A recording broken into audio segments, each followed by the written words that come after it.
There was a time where hip-hop culture and geek culture were at odds, clashing over dominance amongst society on who deserves the right to be considered best. The great culture feud lasted for decades, with no end in sight, until one crew decided enough was enough. Deuces, Liv, Bacardi, and Didge, collectively known as Geekset, stepped up where the world needed it and became the only place that blends hip-hop culture and geek together. All right. Welcome back to the Geekset Podcast, the only podcast that blend hip-hop culture and geek culture together that was in Forbes. I'm your boy Deuces. With me, I got my man Bacardi. What's good, everybody? How are we doing today? We are doing great. And as always, I got my man Didge. What is happening, people? What is happening, people?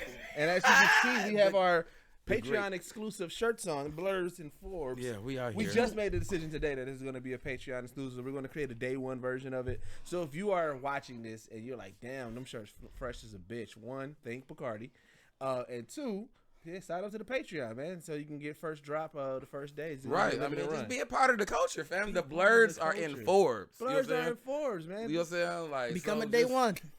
And yeah, be a day one. Be you know, you see it. So we definitely want to make something exclusive. I feel like this is a great exclusive to have. Right. Because you know it's a true exclusive. You know what I'm saying? Like, and if you are part of the Patreon and you're watching this, look out for the drop. Yeah. Because, you know what I'm saying? You guys are going to have first shot at this limited run. We don't know how much we're going to do it, but and how limited the run's going to be, but you guys will be the first ones to know about it. Oh yeah, I mean, we're gonna definitely. It's gonna probably I mean, I'm probably gonna start the run probably by the end of probably sometime by the end of the month. But I mean, we probably run it for like a month. Great, get it ready right before the summer. Yep. For June and everything hit. Also, like, so while we're talking about Patreon, we dropped some behind the scene insight about the Black Geek documentary there on the Patreon, which is what we're gonna do. We're gonna start utilizing that a lot for this journey that we go through for the Black Geek documentary. We're going to start pretty much having having those moments we pop in and just do a quick video, talk to the community as we continue to build and build and build. So it's one of those things like, man, start, if you join, we got so many different tiers.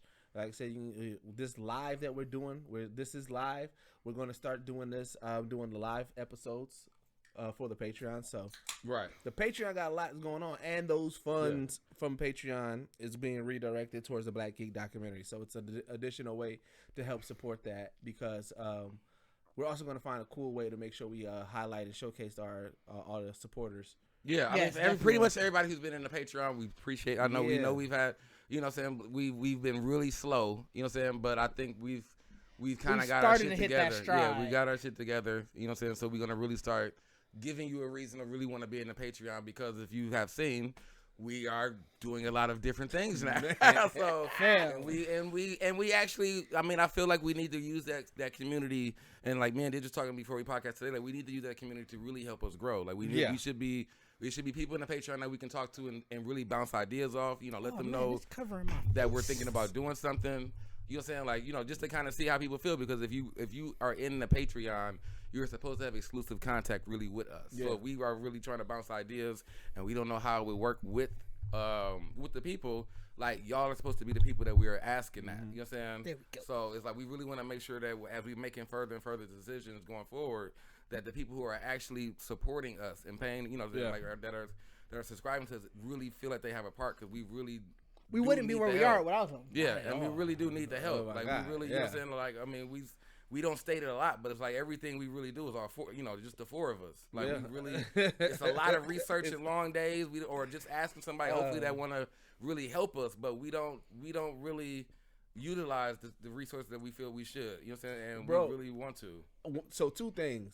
Didge, I fear that as we grow, I'm going to be Kev on stage with the Patreon, where I'm going to be accidentally saying stuff that I shouldn't be talking about earlier. If I see you sleep on Patreon, I would no, not sleep, but I'm saying that would have had me. I feel like as things go, like you guys you already say the know, wrong thing. Like, it's already hard for me not to make a post about shit. Yeah. So the Patreon, where you feel like, this is just spam. It's just Patreon. Like, that's gonna be my excuse for a lot of things. But two, also, bro, like, this is legit a whole new journey. Like even just the stuff that we talk about behind the scenes, the stuff that we're getting ready for, right? The stuff that we got to prep, and stuff that we like. Okay, this potentially is going to happen, so we got to go ahead and get ready for this.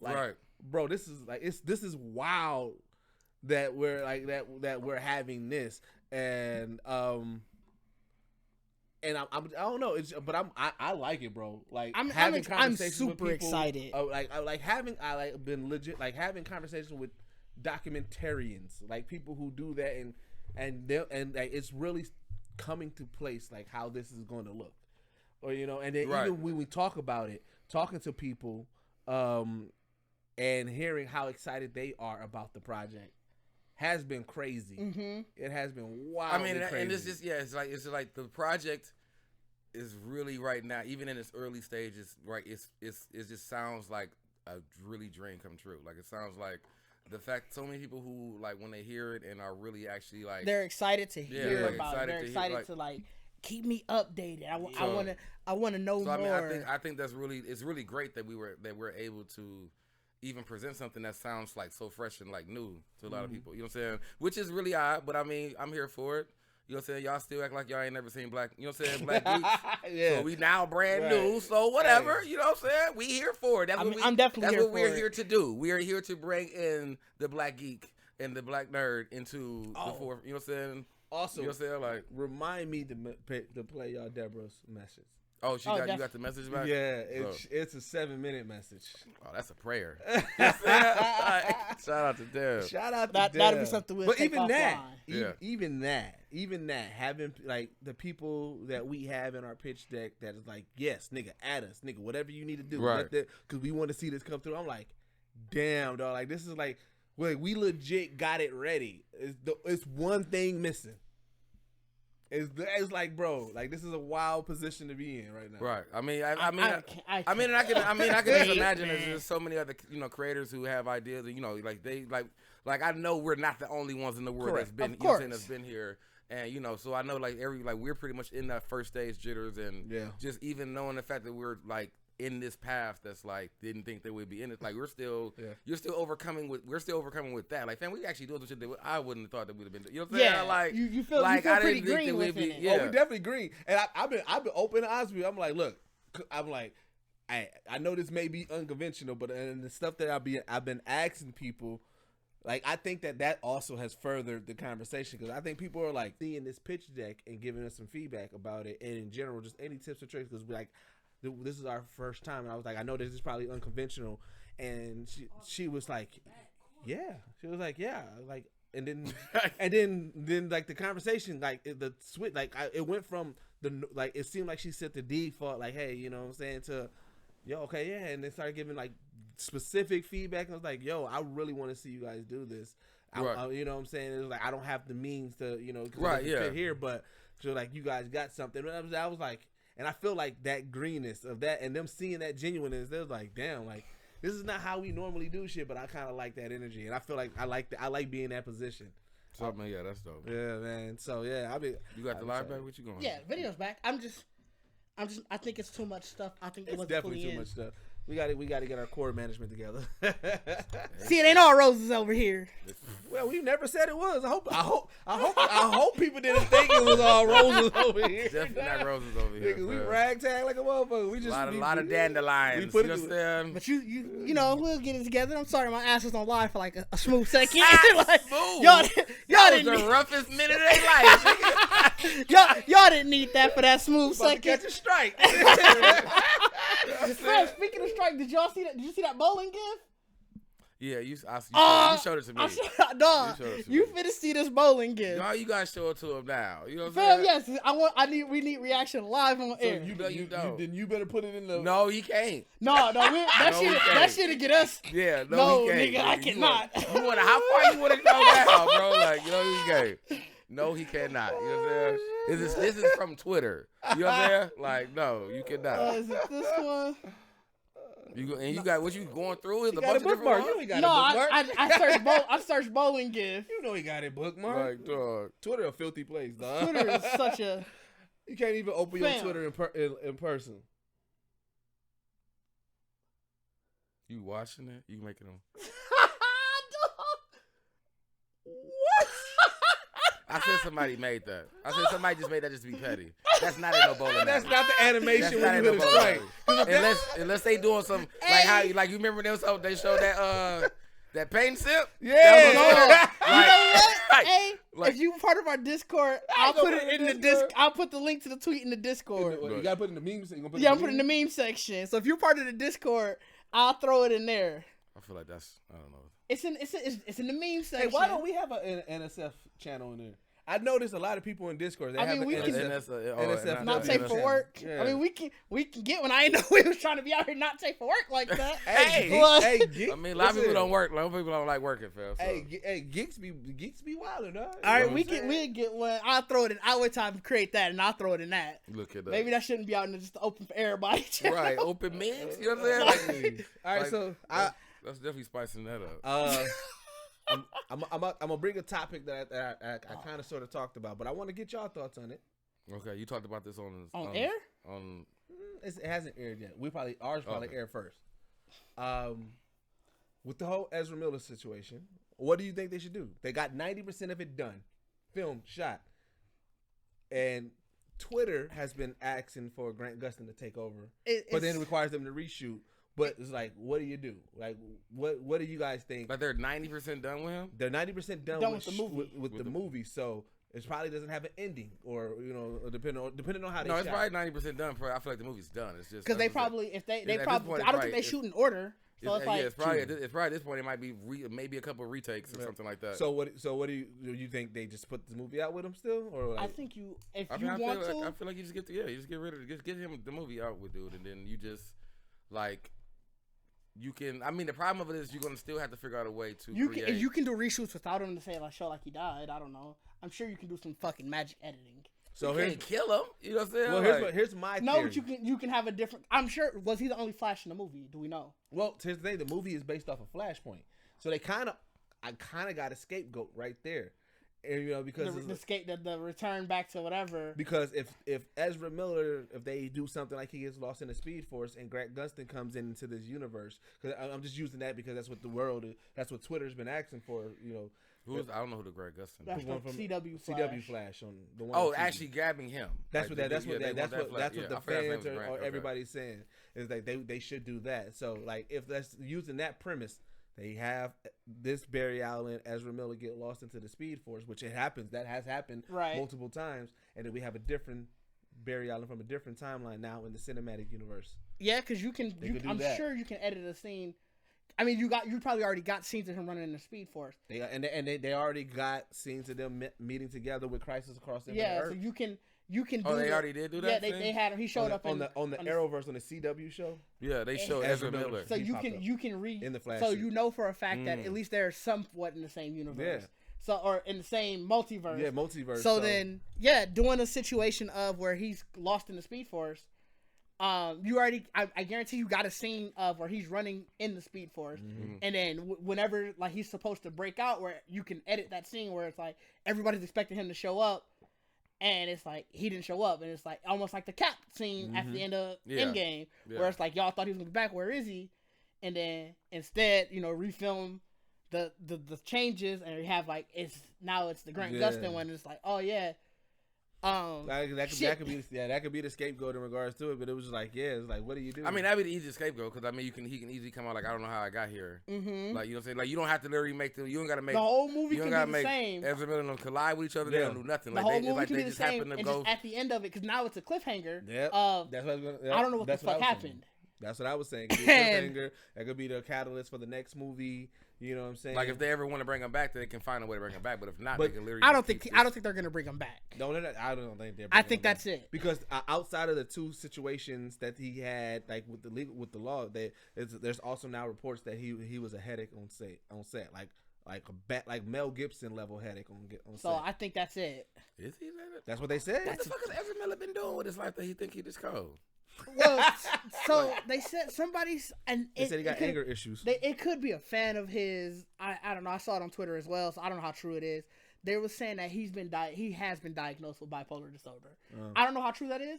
Yeah, because did you hear like the story? What happened? Like, he was at a bar and it was a karaoke bar, and he started like going off on for like the karaoke. The person that was performing. And like went wild. That's so what it's became like, it's like, I don't know. I don't really know the full story. Yeah, like he didn't like the music that bad. He didn't like the sing. They didn't say what, but it was like he snapped on somebody who was performing. I'm like, bro, karaoke. Like unless you deep competition and that's your competition, karaoke is a fun ass place. It's literally there for just. I've definitely been at a bar during karaoke and I was like, this is horrible. But I didn't heckle. I didn't heckle. But the motherfucker singer saw my eyes. But here's the thing. The horrible it is once because nobody. It's funny because it's like if you go up on a karaoke and you actually sing, it's kind of like, come on, nigga, get the fuck out of here. We trying to have some fun. We ain't trying to off keys. We don't. This ain't American Idol. You know what I'm saying? I mean, I guess that's what you're there for. If for karaoke, I don't want to. You trying to get out there? You want Mariah Carey style? I want to be smooth. I want to feel like I'm still listening. I want to feel like I'm still listening to actual music. That's not fun for karaoke. That's not fun for karaoke. Is for friends to get up there, be drunk, and do it. I love karaoke. You know how much I wish there was more karaoke in Wisconsin? Yeah, I would be. I love karaoke. They're saying some off-key white. I love karaoke. White greatness. Dog. Like, what you talking about, dog? Karaoke, because it truly. That's how white people say nigga, fam. I'm good. Go up there saying something like my house. Like you don't like karaoke? At the center of the street. Fam, next time we out of town, I'm gonna make sure we find a karaoke. We find a karaoke place. And you only choosing white songs. Like when we get up there, we finna do Journey. Right. We finna go through just a small town, girl. Nigga, we doing Wayward Son. Nigga, me and you, nigga, we doing Carry On My Wayward Son. Like, fam, I say those to my own personal when the show comes on. Nah, nigga, we karaoke. We be up there. You know what I'm saying? Because I know you know Wayward Son. We're gonna do Bohemian Rhapsody. We finna feature. And I know you done sung Wayward Son at the top of your lungs before. We're not doing all that though. You know what I'm saying? That's the privacy of my own out there living room. You know what I'm saying? Like, we finna get out there. Like I wouldn't even know how to react if I was really out of the bar and that shit just really came. Like whoa, nigga. Like we finna get really out there. Turn it up in this bitch. Yes, like, we finna get out there. Do all the white classics. Like our karaoke set finna be cold. I'm one of them. Like, don't get me. That's why I don't be in them bars. Don't let me get intrigued by the white music. Like, don't let that get to touching my spirit. Cause I'm gonna be like, boy, I didn't know we was going here today. Let me get out there. I'm finna do some Bon Jovi on there. Like, they don't understand that shit, dog, man. Like, I can't do all that at the karaoke. I don't do it. No, dog. Serious. Wait till next time we at a convention. We definitely hitting the karaoke. I didn't know niggas took this shit. Like, bro. I'm doing a karaoke podcast tomorrow. You did say you was doing that. It ain't like karaoke. It's not even taking it serious. It's just you. Yeah, you don't take it serious. You just going out there to have some fun. I gotta be slap dog, slap big dog. You know what I'm saying? Like, I'm gonna tell you that right now. We'll take a couple shots first then. Wait, what's your karaoke song? I bet you'll do trap karaoke. Oh yeah, that's fun. I wouldn't do. I'm not finna do all that. You wouldn't do trap. So you don't got a karaoke song? No, nigga. What? No. Yes, you do. Cause I don't karaoke. What's the song? What's the song that you just can't help to sing? Yeah, when it come on in the whip, you like nigga turn it up and you it can be white song, black song. It can if you've listened to some Latino music, it can be that. What's your go-in song? You thinking I listen to Latino music? Hey, I don't know. I mean, your playlist was giving us everything. Yeah. That was not my playlist. That Bacardi Daily mix was a curated playlist. That Bacardi Daily mix was wild. So it's like I don't know. It was a curated playlist of songs that they thought I would be. What was the smooth nigga name? That nigga was smooth. That song was old as a bitch, bro. I don't know why they took shout out to all the ladies on the stroll. Like that motherfucker, like dog. I'm like, I didn't know that motherfucker. I didn't know it knew how old I was in real life. Dog. Cause it took me back. That shit was smooth as a bitch. I don't feel what's the song that come on in the whip that you just can't help but? So like I got a couple. Way Too Gone, Jeezy that come on. I got them racks. Yo Gotti, nigga, I'm going in. I love it by Jeezy. I've in there. Drake Underground the Kings. Song. Oh nigga, Drake Underground Kings. But I mean that's rap. I mean I rap down to everything. It's trap karaoke, but like okay, no, fine. We'll take it non-rap song, so it can be R&B. It can be pop. It can be rock. I mean I wouldn't mind going to a trap karaoke. No, I want to know if we off that. It's kind of still there, but what song R&B, pop, rap, or R&B, pop, or rock that you just can't help but like sing along to in the car. Like Bohemian Rhapsody, nigga. That come on, nigga. You ain't mama. Right. I just killed him, man. Like, nigga, come on, nigga. You know. Fam. You ain't got no song? Okay, that would come on. That would just. What's the white song that come on that you're like, all right, I'm gonna go ahead and go in with this one. Cause it is "Don't Stop Believing" for me. Don't stop believing. Don't stop. Dog, that song. Or "Living on a Prayer." Cause "Living on a Prayer" is great. Yeah. It would be Oasis, Wonderwall. See. All right. So there we go. There we go. I mean, that's the karaoke set. I felt like I mean, Oasis got a hit, fam. They do. You know what I'm saying? Listen, here's what we doing, and this is you can't say no. I can't. No. I have rights, nigga. I am an adult. Once we secure these funds for the Black Geek documentary, we are all making videos singing our songs. We're lip syncing and we're going in. I will do a full "Living on a Prayer" music video. Oasis. I would do a full celebration of getting the funding. I would do a full "Living on a Prayer" music video. I will have the fog going in it. I will have all of that. We are going in with our celebration video. We get that funding. Oh, that music video will be up the next week. That is the next week. We go in. That's our celebration. I mean, okay, I'm here for it. All right.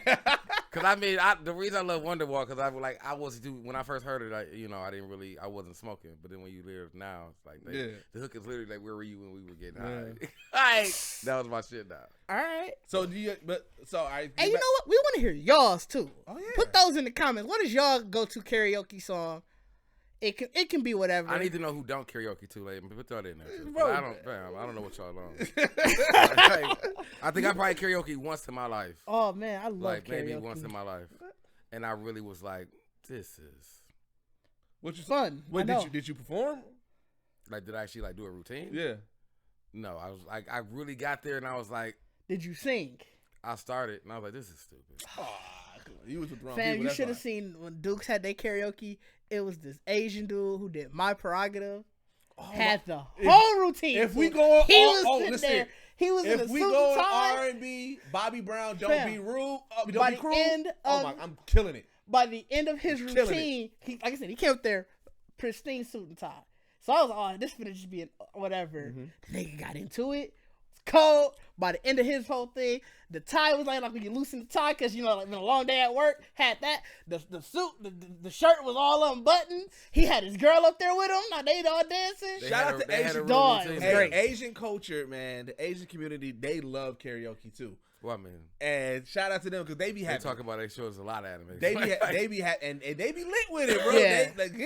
They throw it all out. I can't believe you don't. I can't sing for shit, but I love singing along with stuff. Maybe I've never been around it enough, and I've never been that drunk enough to be like I want to sing in public. Duh, it's so much like like I said. I know. Why do I hear an echo? Nigga, y'all don't. All right, whatever. That motherfucker IG post. I hear the echo. I don't know. We'll figure it out later. But yeah, no, it's just I fuck with. Like I said, I can't sing, but I love singing along, dancing and stuff. I mean, you getting slapped though. I get it. No, even sober. Yeah, I've been karaoke sober many a time. Yeah. Matter of fact, I sung Bobby Brown "Don't Be Cruel" sober, acting like I was in a whip too with it. Like, don't be like I was in it, nigga. Yeah, it's just fun to sing along, and I'm not saying it's not fun. Or I mean, I get it. I see everybody enjoying their face. Sound like a hater, dog. I don't know. Sounded like a hater. I'm not hating. Just said I won't do it. Y'all trying to make hashtag me do it. Bacardi a hater, y'all. Y'all trying to make me do it. I'm just like, fam, I don't really karaoke. Pushing this no karaoke. I mean, I like all that kind of stuff when I start doing music. Like, I don't perform in front of people. We doing it now. Hashtag Bacardi a hater, y'all. We'll throw that. I'm saying, fam, I ain't hating. Y'all do y'all. Y'all off sing all y'all want, fam. Off key and do routines. Wait till I take singing lessons for my karaoke. Now, if y'all willing to do Candy Rain. Yep. Set. Yes, 100%. We can definitely do it. We can do that. We can do Candy. Anything from Motown, dog. we can do Anything Candy. from Like Motown. we can get in there. Yeah. We can do Can You Stand the Rain? Like, right.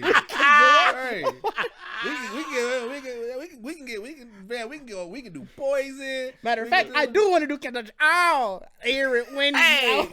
get in there. Just. The fact that this nigga took Candy Rain said, nigga, we can do Candy. We can do Can You Stand the Rain? And Candy Rain. We can do Candy, Can't Stand the Rain, and Candy Rain. All three. We can do any iteration. We can do the Candy Rain, or we can break them apart, nigga. We can bust it down where it came from to the derivatives, nigga. Like, what you saying? Like, oh shit.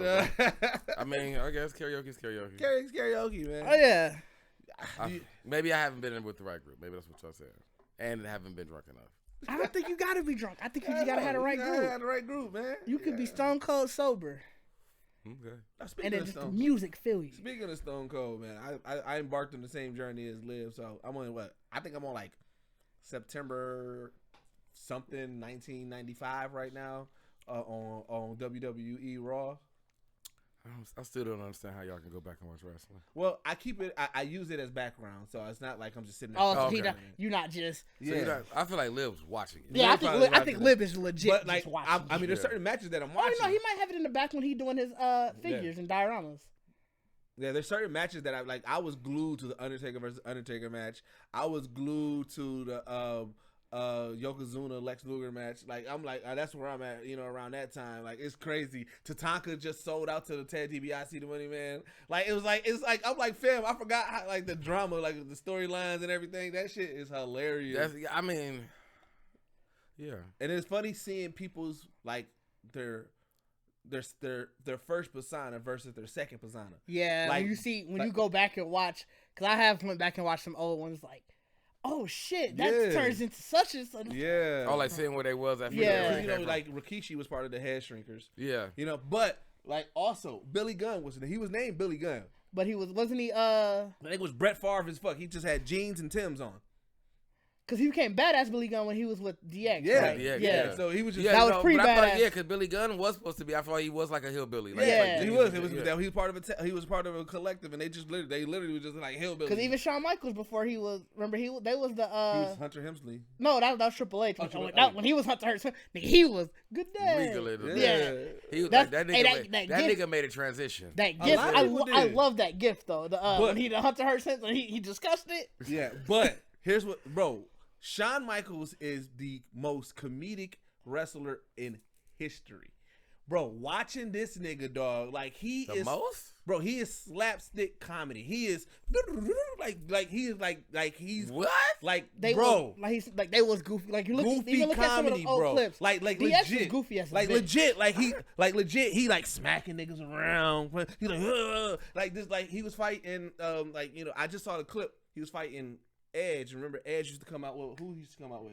That was when he was with the Brood still, wasn't it? Or was that before the Brood? Because Edge and Christian, that was when they was with the Brood. Whoever the girl was coming out with. So Shawn Michaels, was that before Lita or was that Lita? I don't know. It may have been Lita, but Lita. No, Lita was with Hardy Boys. But like, was it Christian? I don't remember. Edge whips him, and then he jumps out the ring, and then I guess the girl that came with Edge was there, so he whips out the ring and immediately kind of sits with her and messes with her and stuff like that. Well, he was a Heartbreak Kid, so I mean, I get that. But it was a lot of stuff like that. It was like the slapstick comedy of it. Even like how he did his moves, and I was like, I don't remember this. Like that's what I'm saying. Like you really blowing my shit. Like, you blowing my bro. buzz, His moves was comical. You're not finna tell me Shawn Michaels was not out here smooth on niggas. He was smooth. He was smooth, but he was outside of that. Because I forgot what clip it was where DX. It was like one of the backstage clips. Yeah, it was one of the backstage clips.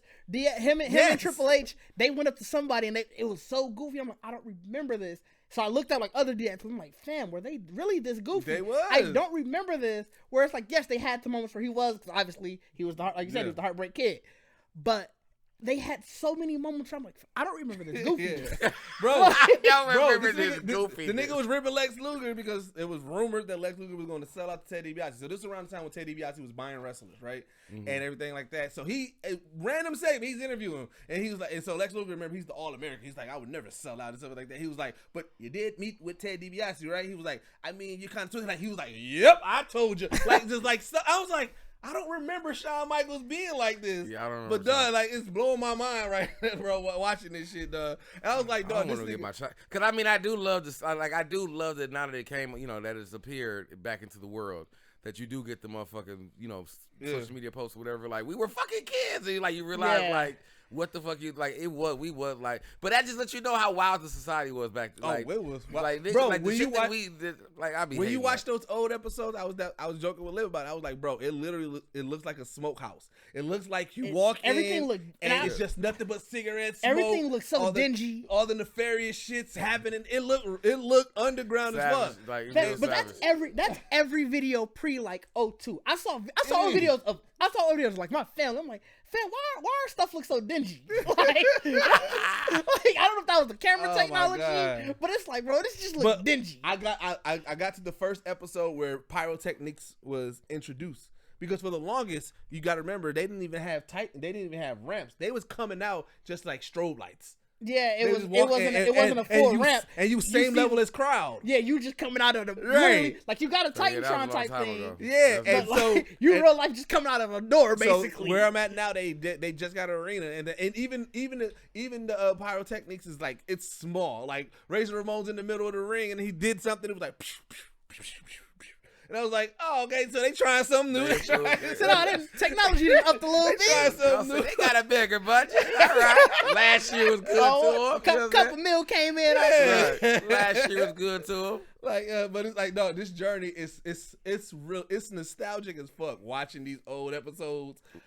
Even because like I'm editing, I'm doing stuff, and then I hear in the background, I'm like, wait, what? I'm like, oh shit, that is. It's on Peacock. I might have to go. It's on Peacock. They got all of Raw. They got all of WCW Nitro. They got all of SmackDown. And then they got all like the new stuff, but I'm sticking to these. Yeah, I mean, I'm pretty much, if I watch it, I pretty much would just still stop before like John Cena and them got it. Yeah, that's what I plan on doing. I'm not gonna watch it all the way. I'm planning on stopping at like I do want to watch. Era really ain't my era. Mike Mouse too. I do want to watch the beginning of NWO again. Yeah. Like I really want to. I would watch. Like, were they goofy? Or they took over. When they took over, because remember that was when Razor Ramon used to always do this. WWF. It wasn't goofy to me though. Like that was all that when shit, you was a kid. You finna watch it now. Like, fam, this is goofy. You know, just gotta say, wait. Here's what I'm gonna tell you. Because remember, they NWO Wolfpack. They had Conan. You know the Wolfpack is bout it. You gonna watch that and be like. Or when you see them, they just coming in, woo, like yeah. You gonna be like, all right, I remember it. Like but when you hear the first, too sweet, like when you hear that, you finna be like, because I'm watching it now, and some of the moves that I thought was so fire that I'm like Razor Ramon legit got this move that like when you watch it. Like the way that the wrestlers responding, you make it seem like he's just like stretching your torso. Oh yeah, because you also finna start catching. Finna start catching some of the moves. Legit, no lie, he just puts his leg over your leg and he takes your arm and just go like this, and it's supposed to insinuate like he's stretching you. But see, like when you was a kid, you didn't recognize it. His leg like this. And you finna start recognizing. You finna start recognizing some of the actual acting in the moves. It's wild watching it, bro. It's a wild. Which is surprisingly, it don't take away from it. It didn't take away from it. It brought a new layer because I was like, they cold how they sold this. The way niggas get thrown over the rope is the most funniest thing ever because you see it. You see the gather from the like you see how they do it. Like it's like like y'all finna go over the ropes. But it's like it's cold because it's like, fam, you cold how you so because even sometimes, even though now you know it's stack, it's like that was so well. And sold great. Shawn Michaels, same level as The Rock selling the stunner with every move. Shawn Michaels legit he was I forgot who he was fighting and somebody did they move and hit him up and he did the bro, I don't know, The Rock was selling the stunners. Bro, he did no, it was the big boot. He got the big boot. You know that Kane? No, Kevin Nash. No, Kevin Nash did. Well, all the big niggas basically did at some point. This one the Undertaker did because right now Shawn Michaels and Kevin Nash is a tag team. Okay, but is that when he was still Diesel then? Yeah, right? he was still Diesel, and he's like the enforcer, you know. But like he caught the big boot, and he remember in Chronicle when Michael B. Jordan got hit with the ball, the way he like. Yeah, that one. Yeah, Shawn Michaels to the T did that. You saw his gums spit up like. I was like, dog, I don't remember Shawn Michaels being like this. Fam, The Rock though, when he stole the stunner, the nigga hit like 2 backflips. Yeah. Like I feel like I always would feel like that he didn't expect to do that, and I feel like the momentum just kind of shot Took up. the second one. Yeah, I think, like I feel like he was just like, I'm just gonna go. Like we here still. Like let's go. Him and Stone Cold legit had a nigga. I want to see the best one. You got to sell it every time. Yeah. That was an inside thing between them. That makes it even better, dog. Like that's just wild. I mean, I think it's cool though, because when you know, even in the sense when you know that you are like we finna pretty much stage this whole dance. Fam, you know what I'm saying? That era was GOAT. Like when The Rock, when he was the People's Champion Rock, that was. That's why I can't wait to see his introduction. Like where I'm at right now, he's not The Rock yet. When he was doing the Versace shirt, is he rock? Oh, okay. I said he's still rocking my Villa. He hasn't even been introduced yet.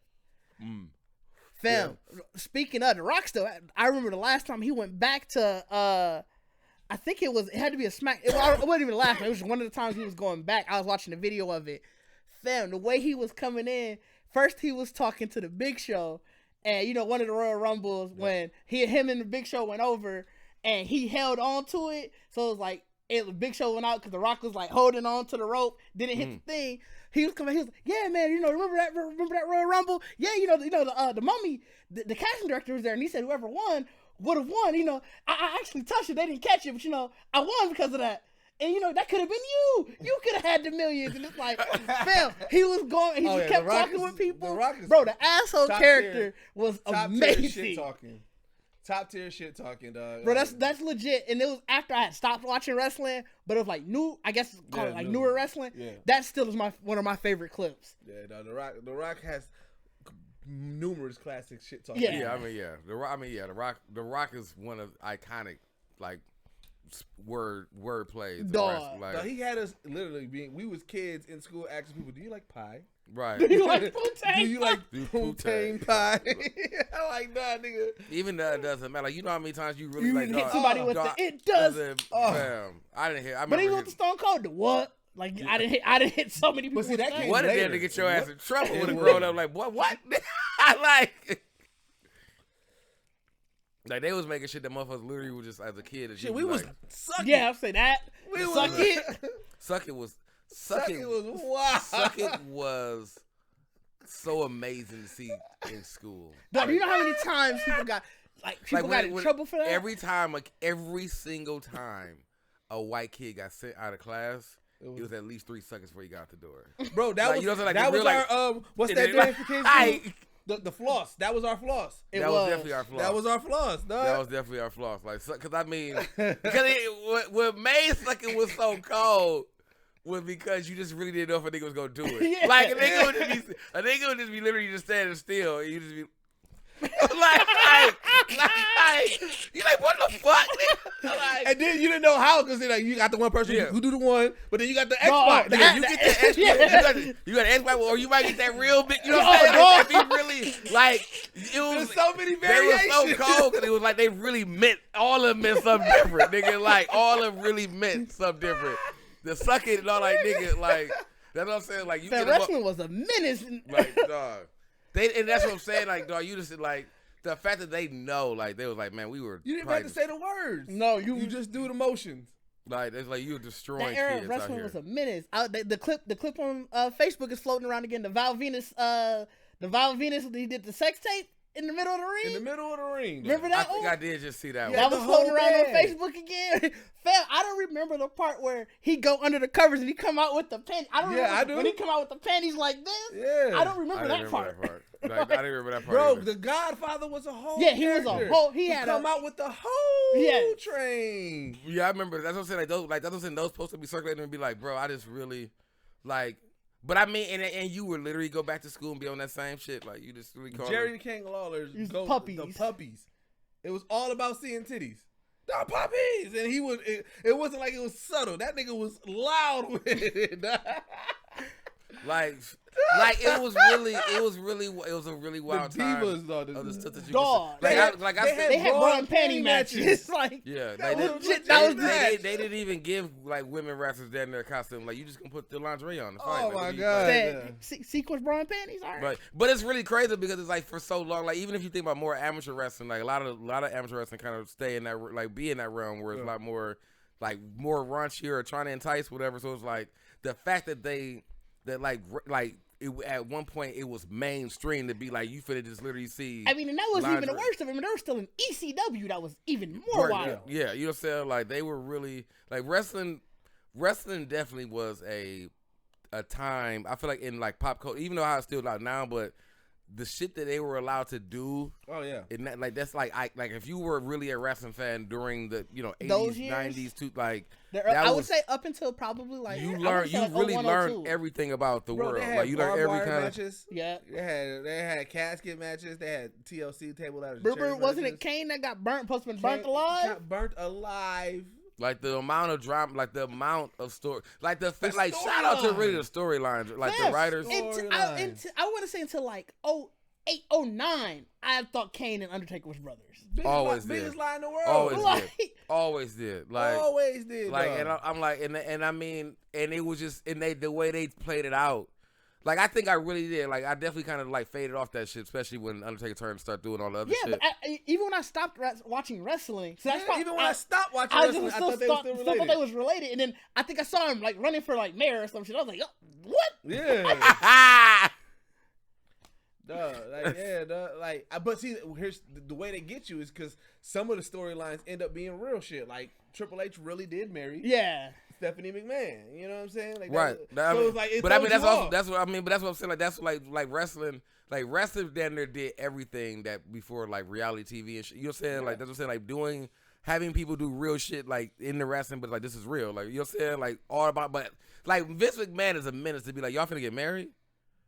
We gonna run that through the season. Let me get a line out of this. We gonna run that through the season. You finna get your ass beat. Hey, we gonna throw cakes. We finna. This ain't gonna be a good wedding for y'all, but I wish y'all the best. You know what I'm saying? Like, right. Hey, they actual wedding was probably cold. He was like, Vince McMahon got money. He was like, you know what? I'll make sure y'all have. I mean, that's the most. That's what I'm saying. It's his daughter. He was gonna make sure I had the most immaculate wedding. But on screen, it's about to be chaos. Like you done gave me a fucking masterpiece, my guy. You know what I'm saying? Like you done gave me like we about to tear this bitch apart, bro.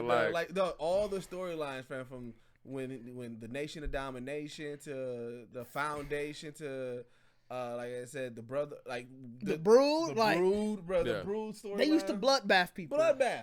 Lights turn off, lights come on, you filled with blood. They carried your ass, though. Like, they definitely carried you. You got carried, like you definitely got carried. Like that, I mean, bro, that's what I'm saying. Like the amount of shit, like, yeah, fam. I couldn't. I mean, even the eyeball character, fam. Like I still like Doink and Dink. Like I'm like, wait, no, what was not? So not. He was kind of like Ted DiBiase, but what was he was like a Indian character who would pay you to do nasty shit. I don't remember because what it was is which wrestling was he in? It was in WWF. This was WWF because he would come. He had and he like I remember it was like he had I think I was at that wrestling one. He had paid a girl to come out of the crowd to lick this dude's toes, and he had nasty, crusty ass toes. But he had the money that he would pay. I remember watching that. He would. But I don't remember the rest of that. I do remember that. Yeah, he would pay people to do embarrassing doing weird shit. Yeah. And I just don't remember the wrestling. Yeah, I do remember that. Yeah, because I don't remember him wrestling. I don't think he ever wrestled. He would just come out, talk shit, because he talk shit to the crowd. But even they would have like characters. Remember they had like Gilbert. That was the fuck Goldberg. That nigga was horrible. I'm about to look that up. I don't remember that character. Oh man, but I do. But that's the wild part. I remember that. I feel like he was probably like a between show person. So you know how I might not even be able to find it. You know how they had a shit in between shows or like between matches. Because I remember he had some interaction with people like, fam, you can't be doing because he used to talk shit about America. That was his thing. It was his whole thing, and then right. That's what I'm saying. Like he was trying to that's what I'm saying. Like, but I don't remember him wrestling. He was. I don't think he ever wrestled. He always was coming out. He always come out. I think he got slammed a couple of times for like being. Yeah, I'm sure he was one of those people. Like, yeah, but I can't remember who he was. But I just vividly remember like shit like that. Because he was always trying to say like Americans will do everything. That's why he would pay them. He's like, y'all do anything for money or whatever. Yeah, dog. Like, dog, that shit's wild, dog. Like. Wrestling used to be a wild west. On TV, like on live TV, on Mondays after school. Mondays and Thursdays. Like they want your kids to watch it after school. And it had a hold on us. We was watching Raw. That Monday Night Wars, we was like, we was bouncing back between Raw and Nitro. Like wrestling had a hold on us. Yeah, that was cool. We would watch it and then go back and then try to, you know what I'm saying, do the moves to each other. Like, oh, nigga, let me stutter, you know? Like, dog. I mean, you definitely. I think because of how they sold a lot of the moves back then, people definitely would have no problem. Like, you like, bro, I'm finna DDT you in this motherfucker. You know what I'm saying? Motherfuckers definitely. I fucked up a lot of mattresses just on some straight. Blue on that like, God, like I'm about to throw you all the way up, my guy. We going down, fam. Like no, that's why Goldberg, his move was so cold because if you could hold a nigga and then slam him, like nigga, you was cold, fam. You was cold. You was definitely cold. Like boy, I got you. Like and you. That's why I said it was so like those moves as a kid to me was like, fam, them had to always been real to me because I'm like, bro, you just dropping.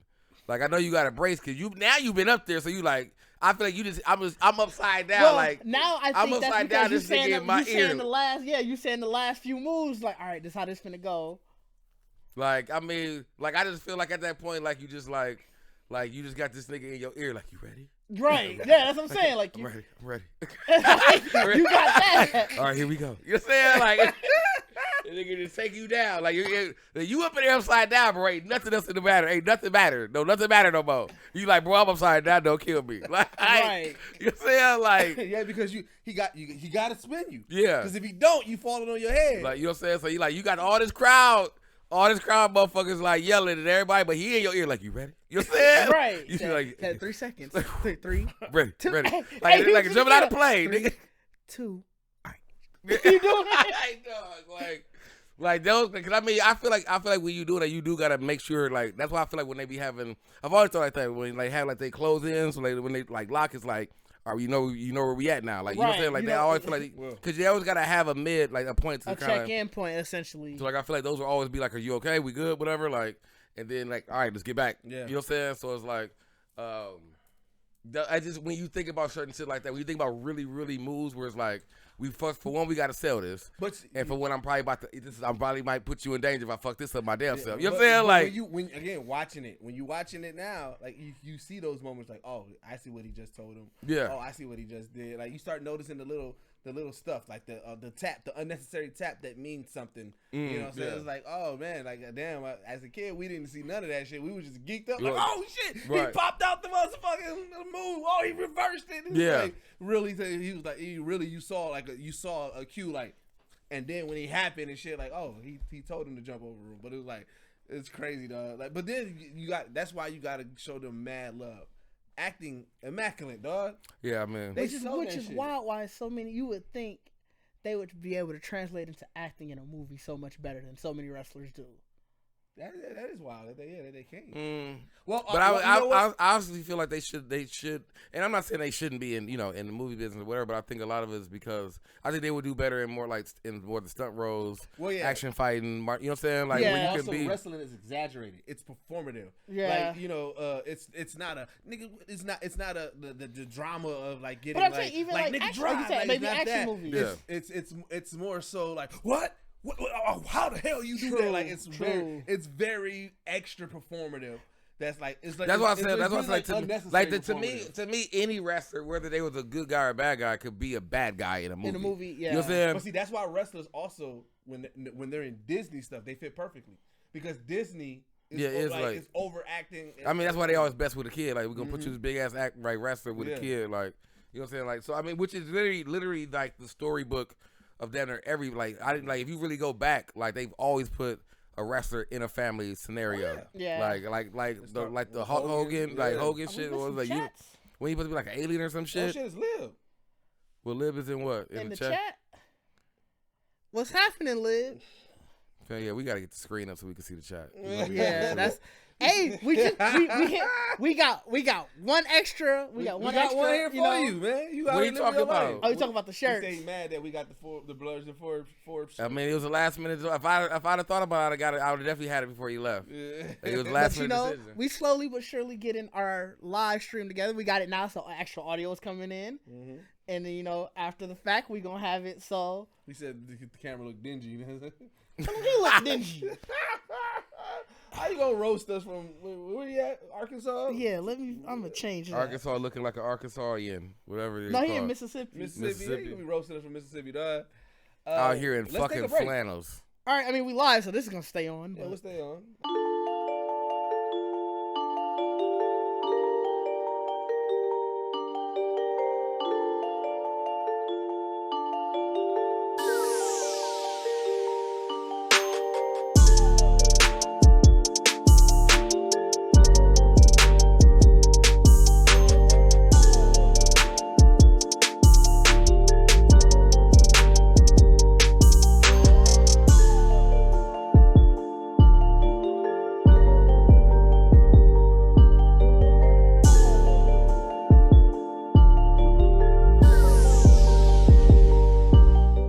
We are back. You got it. All right. I was ready. You was ready to go? I was ready. For the first time ever, you was ready to go. I was thinking about it. I was like, all right, I'm going to try to win this one. Oh, yeah, you got it. You won. Now, what y'all niggas been Have we even been putting the dick? I don't think we've been doing it. I put it in the last one. Oh, no, because Liv did do it still last time. Yeah, Liv won. I'm at the I even went back to watch the episodes that it done so I could make sure that the account was still right. So. I'm gonna get serious next one. Go ahead. What was you saying? I've been in the gym and getting my sea moss on. So I'm getting my sea moss on. All right. Getting all that mucus out so I can clear up some space. All right. Where was we at? I don't know. I was actually what y'all been on? Like what y'all been doing? Oh, fam, I watched Bridgerton. It got a real hold on me. It seemed to got a real hold on a lot of people. It did. It really. I mean, I finished the last season already, and I'm excited to watch the next season. The next season is gonna be a prequel with the Queen, and I never really watched. I never watched Downton Abbey and all that kind of shit. Like, I didn't think I was gonna really care about this period piece. Cardi be having his tea and crumpets while he watching it. Fam, pinky up. You know what I'm saying? Ain't no lie. He be there. Pinky up. Pinky up. You know what I'm saying? Good couple milk and cookies, Oreos. You know what I'm saying? Like. So I mean, but no, yeah, I watched that. I finished that, and then, fam, let's talk Moon Knight. We can also talk Bel-Air. Because the finale came out since then. We can definitely talk Bel-Air. So everybody caught up on Moon Knight? Yeah. Yeah, you watched both episodes? Yeah, I watched both episodes. Yeah. So you want to do Moon Knight first or Bel-Air? Moon Knight. You think you think that's... You want to call Bell? Avalanche, nigga. All right, so yeah, let's talk Moon Knight. So let me first off say, I'm not really impressed so far. Elaborate, because you the first person I heard to say that. Yeah, why? Really? To me, it gives me Venom vibes. It gives me B-movie Venom vibes. Okay. Like, it's just, because, I mean, it's a lot of, right now, it's just a lot of this back and forth with dude. And, like. I don't like the main personality. He has no self-preservation. Not a huge fan of him. The Steven personality. The one that's the soft dude? I don't think he's the main. Yeah, I don't think he's the main one now. But that's the main one we've been introduced. Yeah, the one. So my thing, if they switch and like the next two or whatever becomes Mark, then I can probably say I like it. But right now, it just gives me with having Steven as the main. Giving Steven gives me nothing but Venom vibes because it's pretty much how Fan was with Venom, like bum ass, like real bum dude with this motherfucker on your shoulder, like you could be so much. You know what I'm saying, like. And I'm like, bro, I don't need this again. You know what I'm saying? Because all in the first movie down there, Venom was him trying to get rid of it or whatever. You know what I'm saying? Like, so like having the first episode. I mean, we can break down the episodes, whatever. But like to me, the first episode, I think we all agreed was like a long trailer. Yeah, the first episode, I felt like off. it was. I wasn't off it, but I was like, I was highly annoyed. This was off. I was okay with it. When I watched it, I'm like, this is literally just like we know all this shit that would happen in this whole. I really wasted a lot of time. You know what I'm saying? I definitely felt like that leaving it. Second episode, like I said, Butts, we can break it down. I felt was damn near the same thing. Really? Now see, because the second episode, it wasn't like a long trailer. Even the action but I part? felt Even the action part? No, I enjoyed the action because we didn't really get like, you know what I'm saying. We didn't really the first one. It was light act. You know what I'm saying? Like, you know what I'm saying. So I enjoyed the action. Insinuated act. Right. You know what I'm saying? It was definitely like segue action. Like, you know what I'm saying. But like, so I enjoyed the action of this one, but because it was still kind of like what I didn't enjoy was the waste of time with when old girl showed up. And the play on words to really, or not even the play on words, but just the absolute denial to just tell this motherfucker that I know who Mark is. You know what I'm saying? With her. Like, that was a complete waste of time. Yeah, I don't know why he just didn't say, like, hey. Complete waste of time.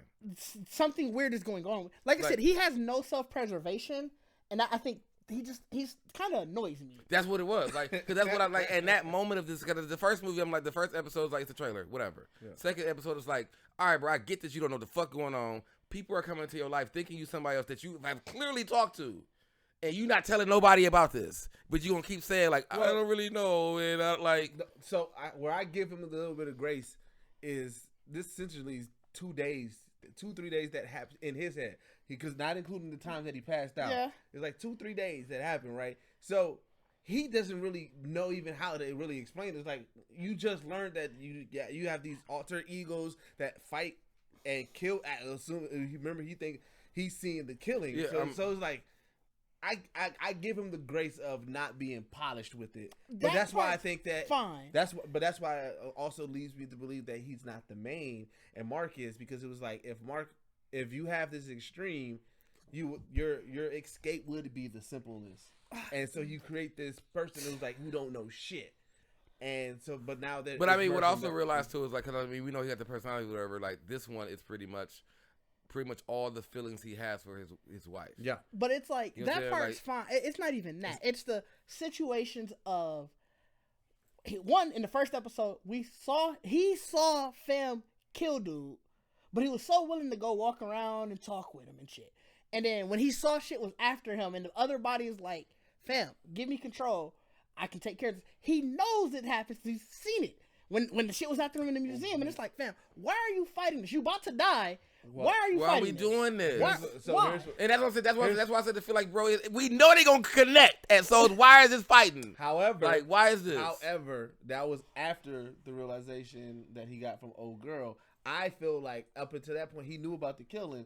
But when he learned about how he was with his wife and everything like that, that's because remember that it changed from you're a murderer to you are a very bad person. And I think that's what he. So you rather die?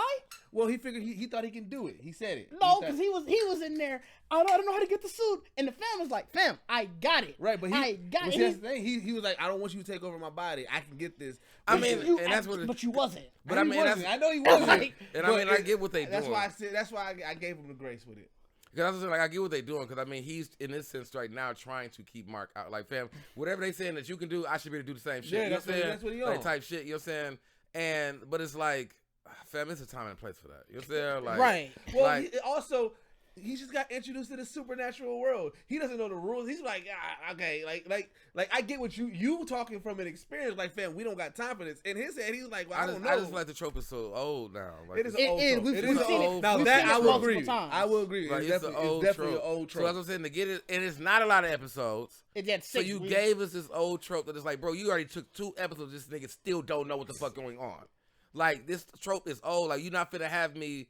Like, now the third episode gotta be like, all right, we in sync now. It has to be like, because at that point, when do you fight the villain? Like, it's only 6 episosos. So like, I gave up on big villain fight reveal. I think the big villain is supposed to be whoever Ethan Hawke's got. And I don't think it's gonna be about like a big fight. It's gonna like that goddess. I feel like this whole thing is an intro. Like, this is going to be an intro to a character. But I mean, were they supposed to be doing a movie? Well, I think he's supposed to appear. I think he's supposed to appear in it. And what we do know now, we got a glimpse of whatever the time is, because on the bus in that one, and shout out to fam. I actually didn't even look. I didn't look for no kind of clues in this movie. I'm sorry, I forgot. I seen some, but there's a advertisement on the bus for the what is it, global restoration, whatever, from Falcon and the Winter Soldier. Oh, okay. So we know it's during that time frame, or at least sometime after the snap is done. Well, we see here. That's what I said. I said on on a podcast. You know, that could make sense though, because that could be the snap could have probably what fucked it up. And you know, remember he was like, "You've been fine," and for some reason you just leaked in, like we were mixing together. Yeah, it could have been the snap. But see, that's the thing. It's funny because like I was telling on this podcast, I was like, I'm at this point where with Moon Knight, because I don't know much about the character, I'm not even looking for the clues on how it ties into the MCU right now. I wasn't either. I'm enjoying just watching for me. And isn't this Moon Knight though a different story? Like the Moon Knight that we know is because so I'm assuming the Mark Moon Knight is the billionaire, whatever that's supposed to be like a rich, because Moon Knight supposed to be rich or whatever, right? I think they were saying in this other podcast I was on that in the comics, Steven is the billionaire playboy. So they just really eliminated that and made him a bumbling idiot. Apparently, I don't know the character very well. And I could because maybe Steven is a bumbling idiot, but he makes his way up to be a millionaire. So that's what I'm saying. That's why I was wondering. That's why I didn't know about the origin. Like, was Steven was this man? Did he be like if Moon Knight just became rich and fine? But I'm like, was he rich? Was he rich when he became Moon Knight? That I don't know. Then if he was this, then I can take even that more a little bit better. Like, of course this nigga don't gonna figure it out yet. Here's where it would make more sense because it's in episode 2 we learned that of his promise, mercenary past and his promise to what's the guy name? Khonshu, right? So here's where I think it's gonna eventually be Steven, because he knows that in order for me to do what I gotta do, I gotta be in control. So in order for me to get Steven let me give him everything that he needs to be the best that he is. So he got this. So you got this oath to this God. The only right is I got to split this personality up. Like, I'm gonna make him a rich millionaire playboy, so that way he's occupied with that, and it never seeps back over, and I can continue to be the Moon Knight that I need to be. Like that's why I can see that. That's like he just wakes up one day and is like, I'm just gonna make your life good. Yeah, like, you know what I'm saying? Like, so I mean, I can see that. The way his personality is in these firsts, he gonna ask too many questions, fuck it all up. Well, right now, definitely. He definitely like. You know what I'm saying? Like, and it could be that too. Like, because I also kind of look at that too. Like, I also feel like because the Khonshu didn't want this nigga involved. Yeah. So it's like now that like he's forced his way into this involvement, that I feel like even in some sense the deal gonna change. Where like y'all both going to figure this shit out there, right? Like, you know what I'm saying? Because remember, he told him, he was like, "Fam, I can end all this shit and make Layla my avatar." Yeah, you know what I'm saying? And she was fucking shit up just in the general small that we saw. Like, because I mean, even we already know now in the sense that why Moon Knight would probably always stay Moon Knight, because like he know if you ever give it up, I'm just gonna go grab her, bro. Right? Like, you know what I'm saying? Which is fucked up, dog. That's a fucked up. Like, that's a really stipulation. Terrible. Yes. You can't even like send her off because it's like it don't matter. Right? He gonna find her. I'm gonna find her and get her. Like so. Like you can't do nothing about this. Like that is kind of fucked up. So like, especially you make an oath. I wish because I'm saying they ain't go like, bro. We don't know about the oath. Like why he's. I think episode 3 or 4 are gonna start sort of telling that. Most shows set up like this, you get it at that 3 or 4 mark. It's gonna start off. With a flashback.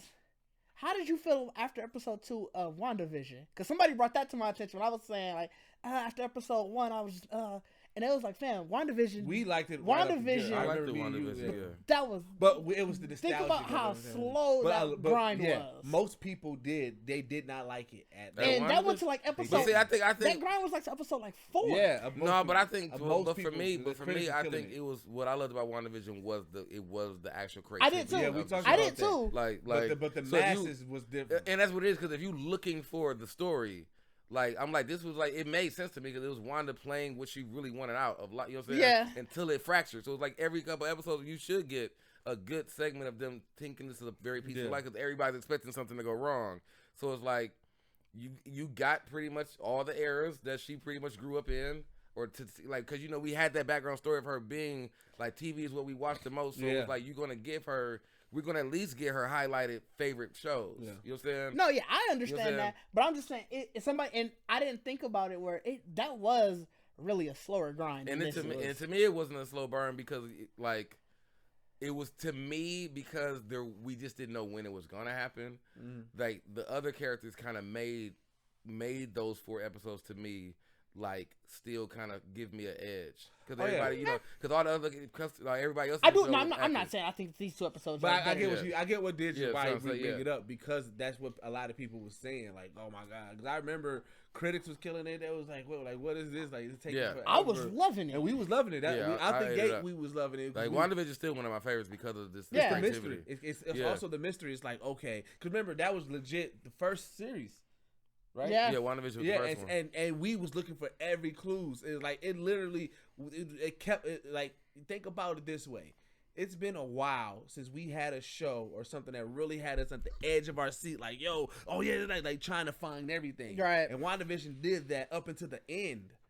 It did that up until the end. We was looking at, look at the hexagons. Oh, you know, she said the truth, the devil's in the truth. Between that and Loki were the two. Yeah, those were the two where we were like trying to put everything together. Because Loki was the other one. Yeah, Loki was a slow, like Loki can consider it slow burn. Yeah. So with this one, like I said, for me, again, I don't know much about this. I don't know much about Moon Knight. So this is like a Falcon and Winter Soldier slow burn, though. Not for me. Falcon and Winter Soldier, I was with it, but it didn't pick up for me until like 3-4. Like, I legit like to because I remember Falcon. I remember saying in the beginning of Falcon Winter Soldier, like, bro, I don't like this. I know you didn't. You know what I'm saying? But episode 2, and you know why too? Because they did the same thing like a second episode. Like, they gave him. You thought it was gonna be the some random thing. Dumbass. Yeah, some random dumbass moment. Like, why the fuck is thing. like you was irritated about the bank thing? Yeah, you know what I'm saying? But like with this one, like episode 2 to me, it solidified Moon Knight for me. Like, especially the action. I was like, yo, that whole rooftop scene. That action from the scene after he fell to like when he finally did have when he was Mr. Knight in the suit. Yeah. from there to the rest of the episode was amazing. Yeah. I loved all of that. Me too. Because even when he was fighting the blind, it was so needlessly funny. Yeah. Yeah. When they like, fam, is he having a stroke? Yeah. Like, that was funny. Like, I mean, that's what I'm saying. Like, but that's what I'm saying. Like, you had to go through all of that episode to finally. I think that was like middle of the episode. Yeah, no, because they pretty much ended at that. You know what I'm saying? Like, it pretty much went into. Yeah. Because that scene was long. It was like mid final act. Yeah, because that scene was long from the fight when he, like I said, when he was in the suit to when the actual Moon Knight suit to the chase on the rooftop to the end.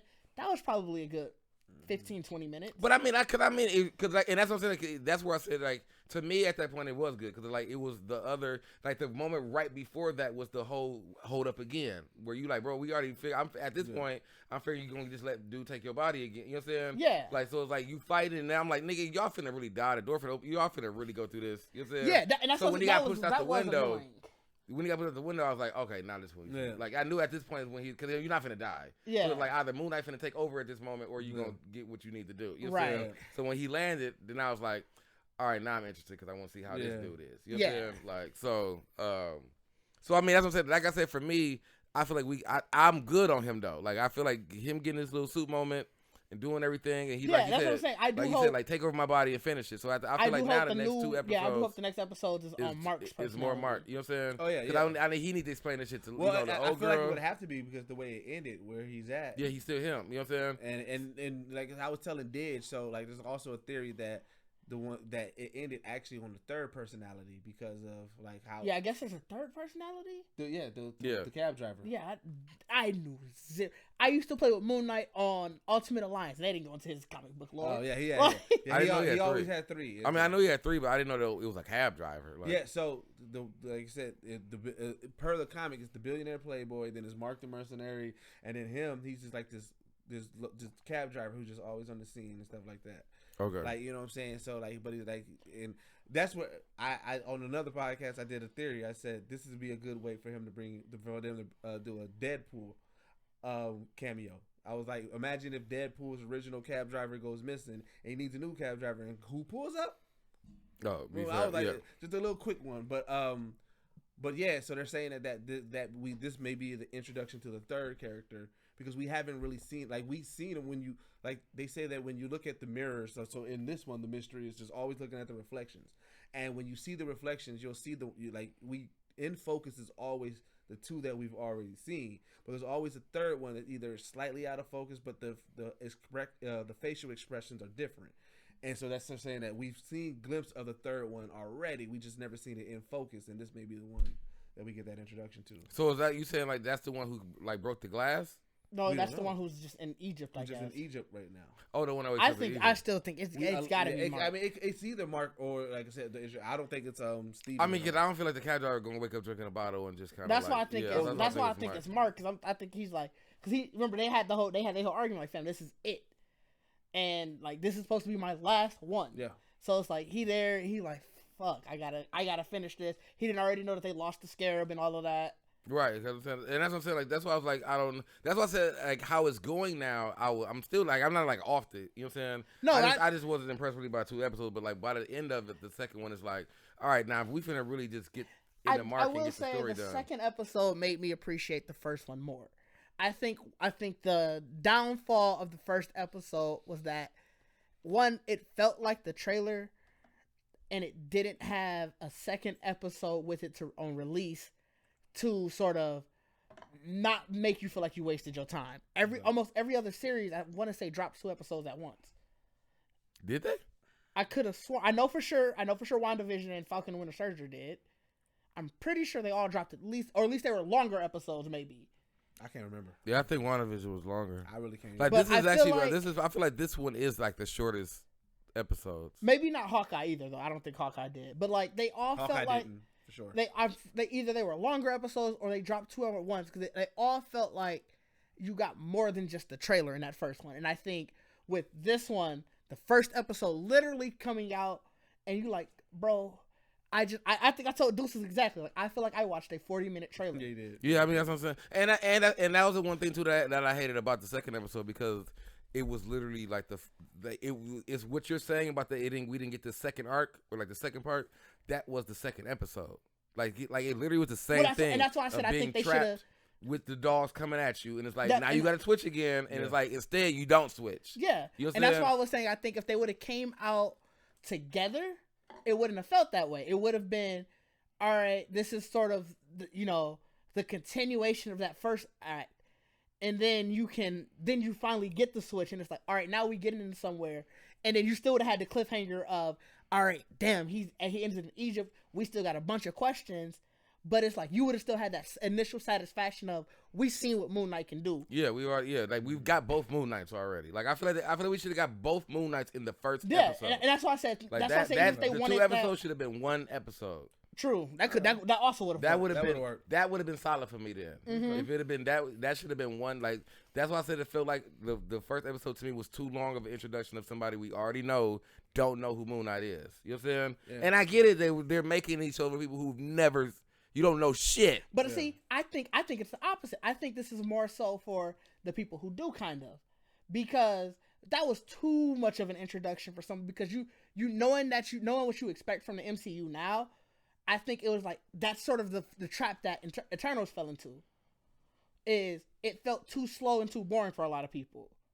Like, I liked Eternals. I didn't think it was as bad as everybody said it was. It was very long, and that there were some dry parts. But I overall enjoyed it. But I can understand somebody saying, I don't need this much on somebody who, do I really care about this character moving forward? Like, is Moon Knight finna become the cap of the next phase? Oh, yeah, I think you said. Like, then it's like, you don't need to go this in depth. Make both of those 2 episodes. Give me a cold-ass arc where it's like, I do still want to see him. But it's like, I don't need to go this in depth on that person. But see, here's the thing where I disagree. I feel like if you go in depth with that person in case, like, let's say Moon Knight does become popular. Let's say right now he may not be set to be the cap, but then let's say the fans be like, oh shit, more Moon Knight. Now you don't. I feel like they just do more seasons with Moon Knight. No, I'm saying you'll do more seasons, but now you don't fall in that trope of, oh well, shit. Now let's create the lore in second season because we didn't talk about it in the first season. But you could. Did you need 2 seasons of that? Did you need? It's not even that. It's not even that. It was. Did you need 2 episodes of that back and forth? Because that's not creating like, and that's what I'm saying. Like, I didn't need to see 2 episodes of him arguing with the same nigga in the mirror, of him getting chained to the bed. But I waking up in different places, I feel like they're gonna always talking to the mime. Like there was in both episodes, he did literally the same. No, I agree. They probably will argue all series. But do we need it where in a life and death situation of I think that's the part that irked me. No, I mean, but that's what I'm saying. Like, them to have the no, because I don't think they're learned 2 days and that's ago. like, no. If I in the last situation, this is the exact same situation. It's literally the exact same situation in a new place. But I remember, damn, last time I did it, you got me out of it. I went home that night. My self-preservation is, all right, you finna allow me to go home again tonight. So this is we'll figure this out. But what if you don't trust the person? You're like, well, shit. If you can do it, I can do it. See, that's when you get in your head like, fuck it, I don't trust this nigga taking over. But see, so I'm gonna do it. That's my self-preservation don't allow for that. But it's allowing me to go home. I mean, I get what you're saying. Like, it would be hard for me to just be like, because for one, you don't even know why you in danger. Like, you know, like if you put me in danger, like what if you this nigga? What if you them? Like, I don't know. Like, I don't know what's going on. Like, right. I just got here. You know what I'm saying? So I get like. So that's why I said that, like, what made me mad, like, what really just made me mad was how they formed the story. Like, the nigga, he knew this shit about him already, because he's already trained himself to the bed and doing this shit. So it's like, it'd have been different if it was like you made it where it just happened. It was like, bro, what the fuck? No, he didn't know, because remember, he was saying he had a sleeping disorder. He thought he had a sleeping disorder, so he thought he was like sleepwalking and trying. Like, he thought that. He didn't know it was this. But I mean, even in his sleepwalking, it was like, for one, they really didn't say. I don't think they said how long he's been going through it. No, I haven't heard the time. But I was like, because that's really what it was. Like, by the time, like, when we first saw the beginning, and that's why I said it was the similarities between both episodes. And the only thing that really changed in the second episode is when he ran to Old Girl. Like, if he never ran to Old Girl, it would have been the same exact kind of episode. Because they were. Well, I don't think they would have had the episode go like that. Right, but I mean, in the beginning, it was that though, because the second episode opened with him again jumping out of the bed. You know what I'm saying? And literally doing all of his same shit. The only thing that was different because he's like, I know what happened the day before. I know what they're going to do. So he went to the museum. And I think every episode he's going to jump out the bed. Oh, well, he can't. Well, he might jump He might jump out the bed in Egypt. I don't know. Well, no, because here's the thing. It would be only when it's go to him. It's the difference how because the second time he jumped out of bed, he jumped out of the bed, but it wasn't as scary. It was just like he was more inquisitive. I feel like, because, you know, this is the one. Remember how WandaVision was doing it? It was like every time the WandaVision, it was her tone changed. It was just welcome to WandaVision. Well, and by the end, she was brooding. I feel like they're doing that type of style. I mean, I get it. I just really like, for me, it is like for 6 episodes, I don't need them. I need them to be off of Steven now. Like, I don't think you're gonna get that, because he's gonna be a through fare throughout the whole series. Yeah, I mean, I get more Mark centric episodes. Yeah, I mean, that's what I'm saying. Like, I don't need him to be gone. Yeah. I'm just saying, like, I need, like, you gave me 2 of this, and I get it. You know what I'm saying? He don't know what's really going on. Right. Like, give me the motherfucker who knows what's going on, and let me get some story. You know what I'm saying? Like, let me get some actual fucking story. Shout out to Oscar Isaac, though. Like, Oscar Isaac acting his ass off. He has to. Like, you know what I'm saying? Fact that he can do 2 distinct personalities. I need to know what the salary is, because it's like, because you're doing a lot. You got to be 3 niggas. He his ass off. You got to be 3 niggas. Yeah, you definitely got to basically be 3 niggas. You know what I'm saying? Like, it got to be a budget for that. Like, because I got to do a lot of acting. Like, I wonder a lot of talking to myself. I wonder, does he, like, do, like, all right, I'm finna do all of the Mark scenes right now. Come back, do all of the Steven scenes. Then I'm gonna come back and do all of the content. I feel like you got to, because you need to hear how you sound to yourself, so you can respond back. Continuity and everything too. Like, so you can respond back. Because that's when you were like you got to pick one side to kind of do, so then you can kind of react.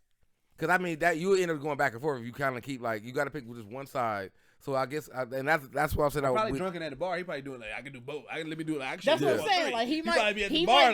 He might be cold enough where he just like flipping back and forth. Oh, I mean, that's method acting. You gonna have to do that in the trailer or something, like, cause you gotta just have a conversation or at the table with everybody. Right. Because I mean, that's really how you will kind of like expand their like their own personalities. Like, you pretty much gonna in your head make them all talk to each other, like, and really much. Like, he acted his ass off, and like I said, I do like the second episode. Don't get me. I like where the series is going, but I do understand your part of it's just been too slow from the beginning.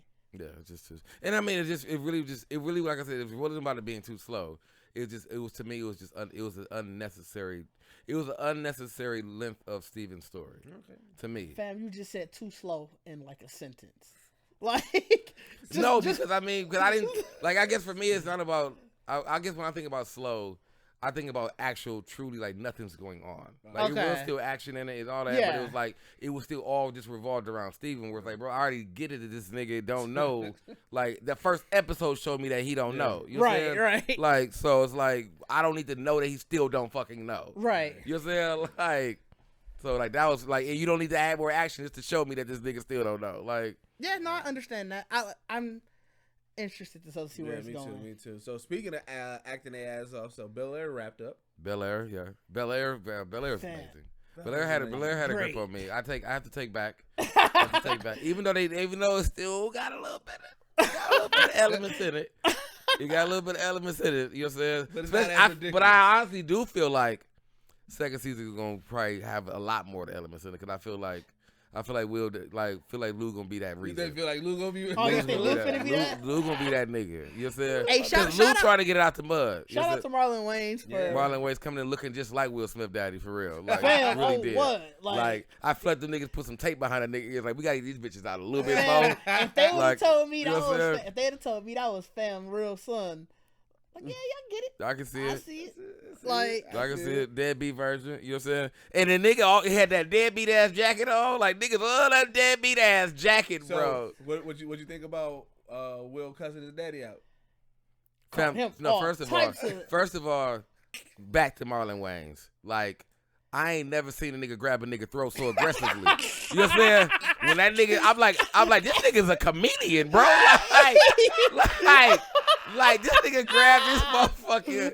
That nigga, he grabbed that nigga neck with all the power of every heckler he ever had in his life. Like, I'm about to choke the fuck out this little nigga. Like, so I thought I felt like that interaction in general, like, because Fab was already, you know, like I said, Will was getting loose, and I'm like, oh, I've never seen really Will like this. This is the opposite of, I don't know why you want me though. You know what I'm saying? He like, nigga, you want this smoke. That's what you want. Like, you know what I'm saying? Like, but he was like, nigga, you need to take your ass to a ditch and lie in it. And like, oh my God.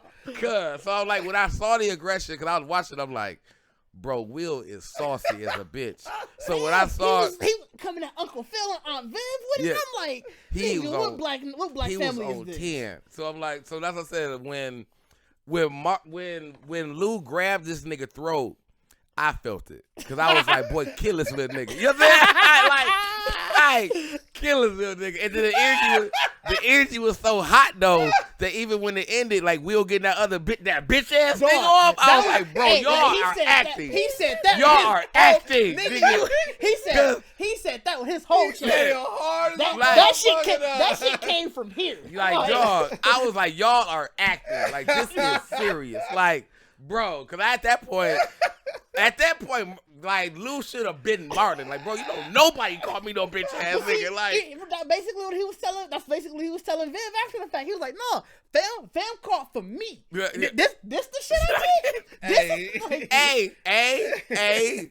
But again, shout out to fucking Marlon. Yes, because this nigga played a shitty baby daddy extremely well. You know what I'm saying? Bro, it would have, and shit was going good until he got petty. Until he you got your mama in it. Oh, your mama did all that shit for you. Oh, your mama told you that shit. I bet. You know what I'm saying? Like, that nigga got out there, boy. I'm like, and I looked at it too, like, boy, you not finna win this.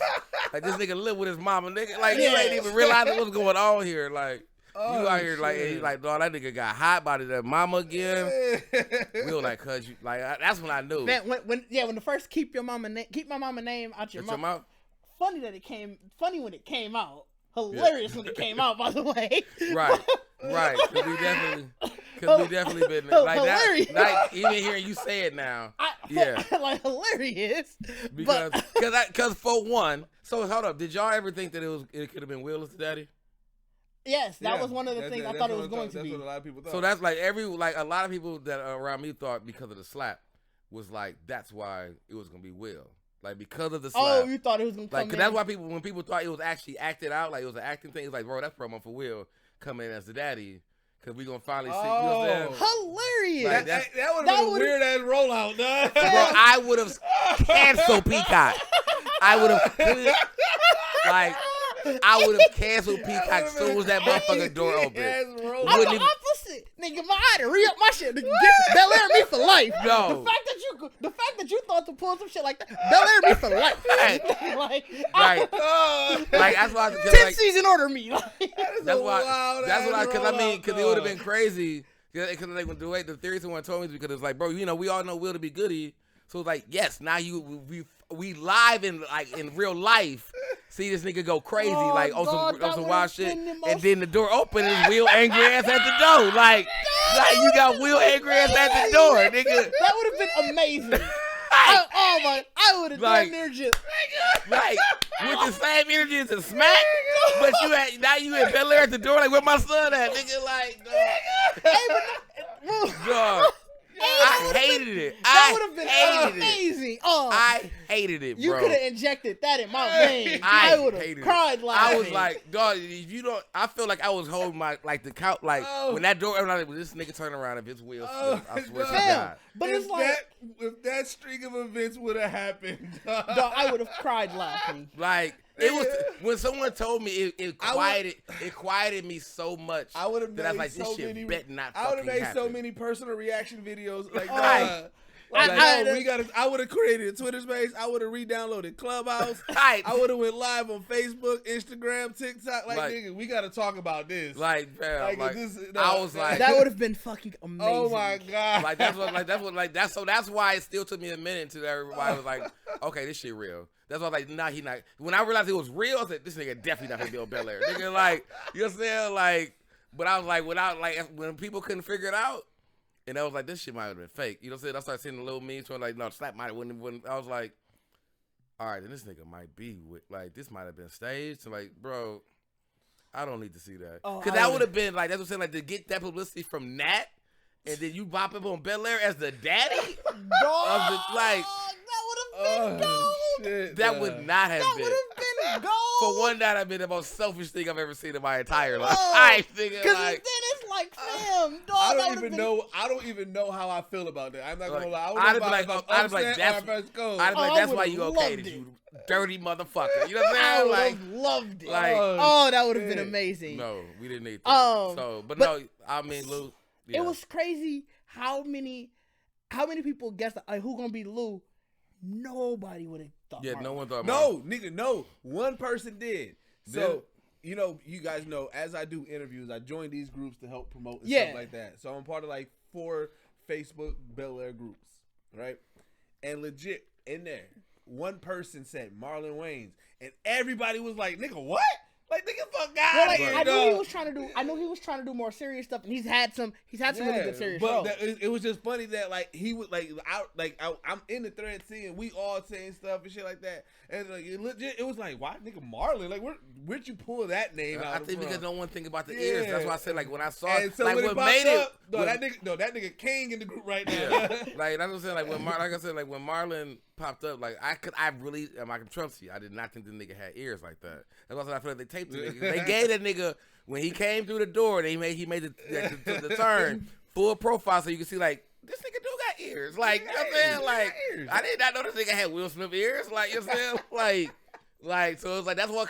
I felt like that is the iconic thing because even Lou had ears. He didn't look like Will, right? But he had ears. You know what I'm saying? But we heard that it was gonna be Jeffrey. We heard it was gonna be Uncle Phil. Yeah. We heard that it was gonna be fucking Reed. What was his last name? Fucking Mike Wheeler, his character. Oh yeah. We heard it was gonna be him. Who else? We heard it was gonna be Lisa's dad. The guesses was wild. The guesses was wild. Yeah, niggas didn't make no sense. The people who was trying to say it was Jeffrey's or Phil's y'all nasty. Y'all really had Will in the slums. You know what I'm saying?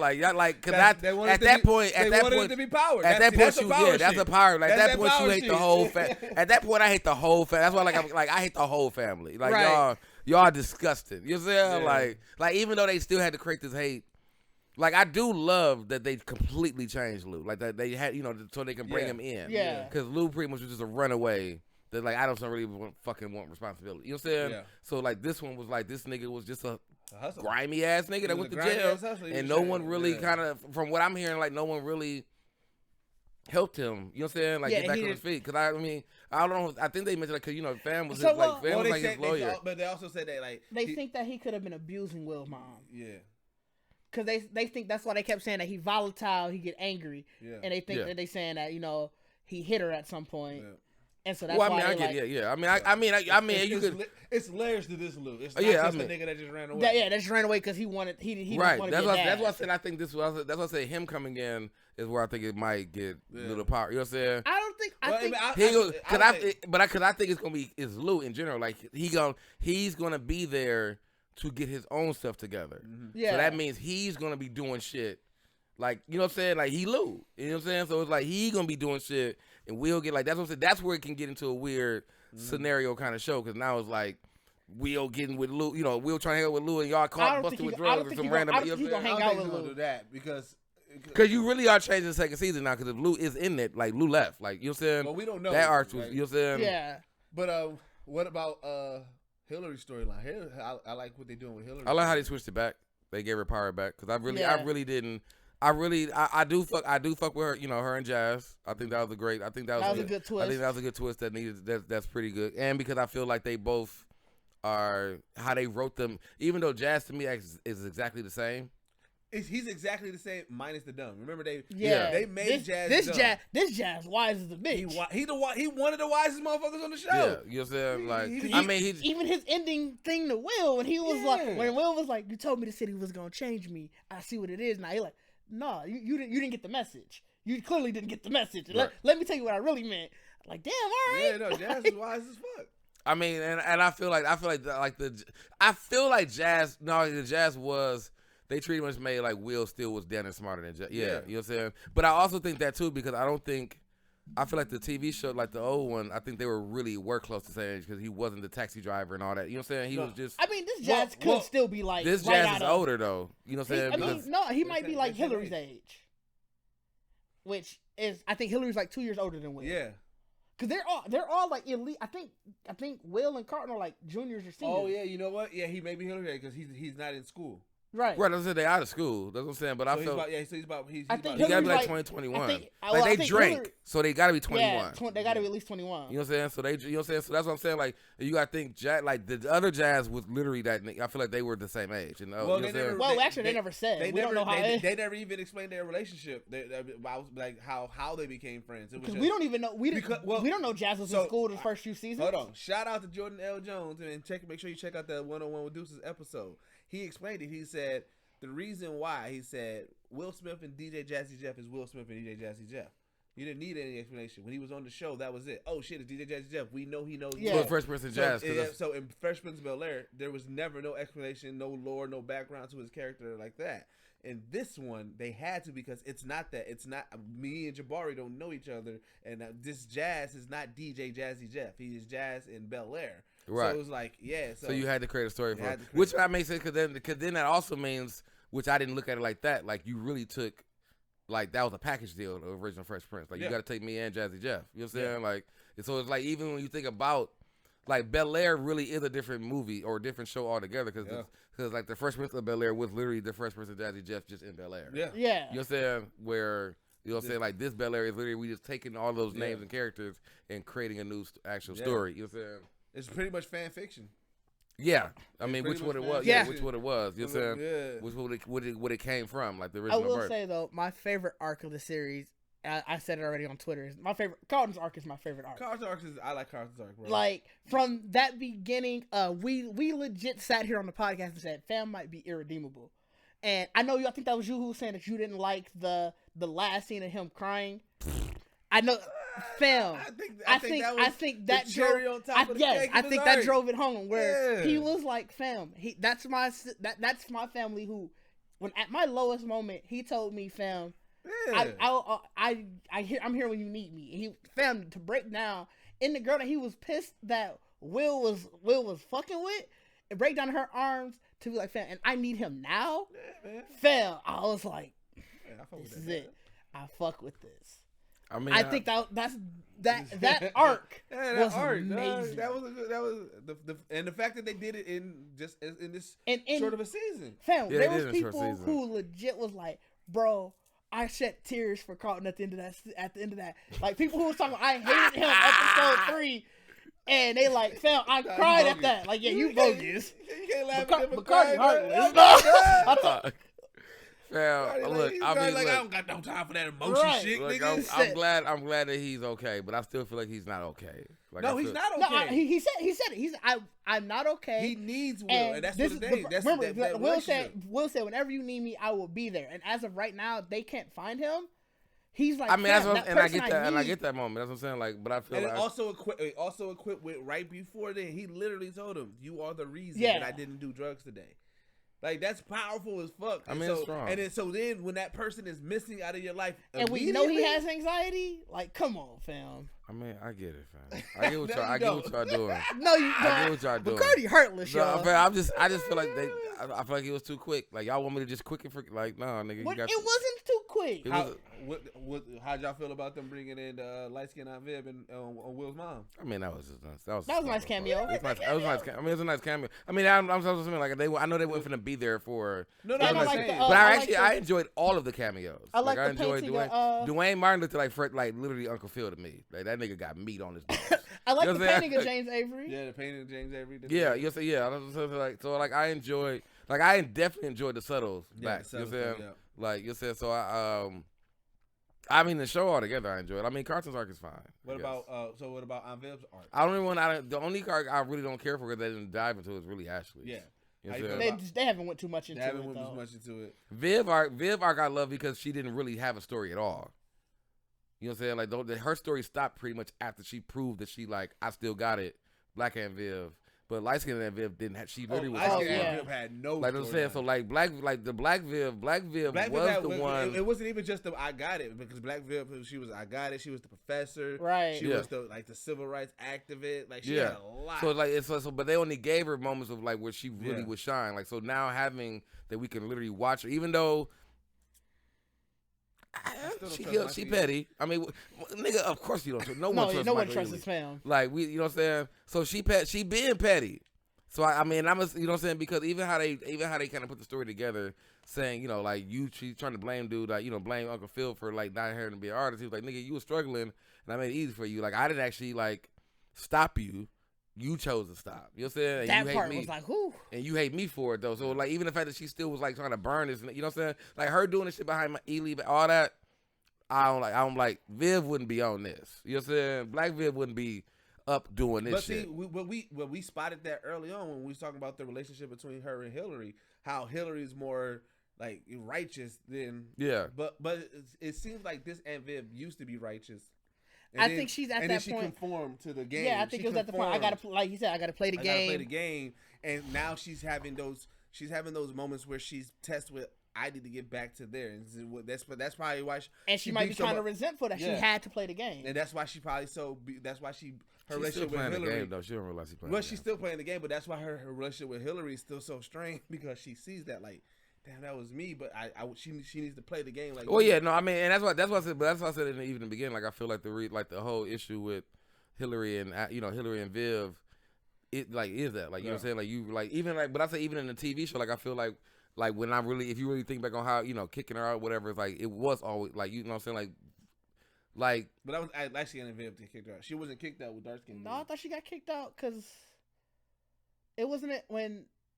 Didn't she get kicked out right after? No, it was it was a new set. Yeah, it was a new set. She was still living there in the old set with Black. I mean, that was after there was still a new set was in season 3. No, but because remember light skin Aunt Viv didn't come to season 4 because it was literally split in half. But light skin Viv, because remember she was when she was living in the pool house and everything. That's when she started dating Trevor and everything. That was all. That was that light skin Aunt Viv. That was going to be my thing. I was saying which one saw Trevor die. Yeah, because that was light skin Viv. Okay, then didn't Yeah, because dark skin Viv never saw Trevor. Yeah. Right. That's what I'm saying. Like, so that was literally going to be my my thing. That's how I delineate. Whichever one saw Trevor die, that's how I know which one kicked her out. So I mean, it's like they really kind of mixed both of them because, like, you know what I'm saying, like the reason light skinned Viv was getting rid of Hillary, I feel like was really like, you know what I'm saying, like she was doing fine, but it's like you was really treating her like she was, you know what I'm saying, like, and she just like really just got on her own. But like I said, so it's like that's why I don't like dark. That's why I didn't like this Vivian. Cause like I'm looking at her as dark skinned Viv, but I'm like, what you acting like the light skinned Viv? You know what I'm saying? Like it was a mesh. I feel like it was a mesh.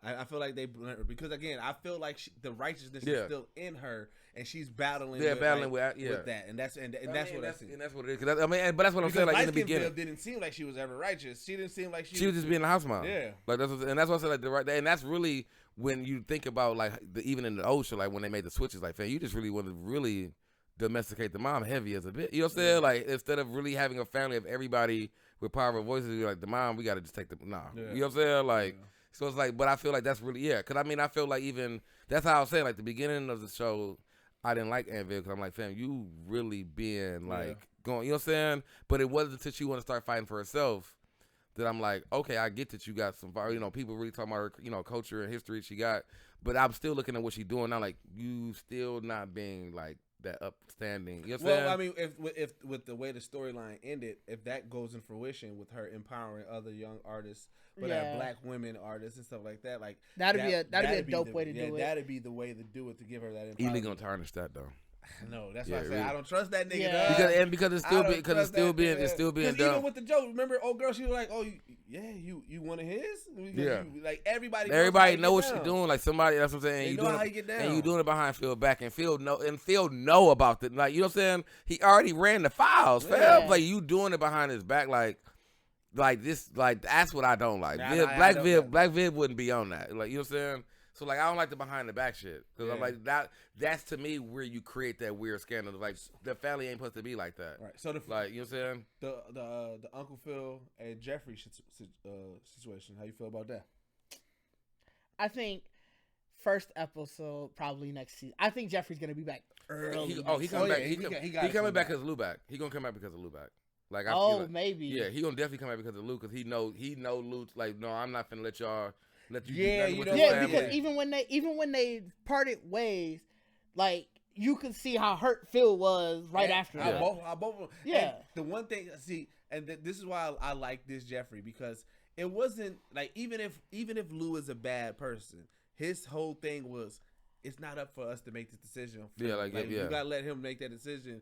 And even if Lou is a bad person, if Will wants to try, we gotta let him try. Right? It was that right. So it was like. But like I said, he knows Lou, so at some point he probably gonna be like, all right, if they actually went through with this and Lou's there, fuck. I need to be there. Just I feel like one of the kids gonna find Jeffrey and kind of tell him like Lou. That might be Ashley. Like, remember she was the one who told we know. Matter of fact, Ashley the one got his number. Mm-hmm. Yeah. Remember like that was the only thing that he was like when she wandered off, when she wanted like you always call me whatever, you know what I'm saying. So I think Ash because they all know that. Right. Remember Ashley was one who was like. I looked in his room and Jeffrey's stuff is gone. Yeah. You know what I'm saying? So she's the one, she's gonna probably want to call and let them know, like, all they gotta do is let Jeffrey know what the fuck happened. Like, Lou here, Will got in a fight, ran away, you know what I'm saying? Yeah, Will we can't find Will.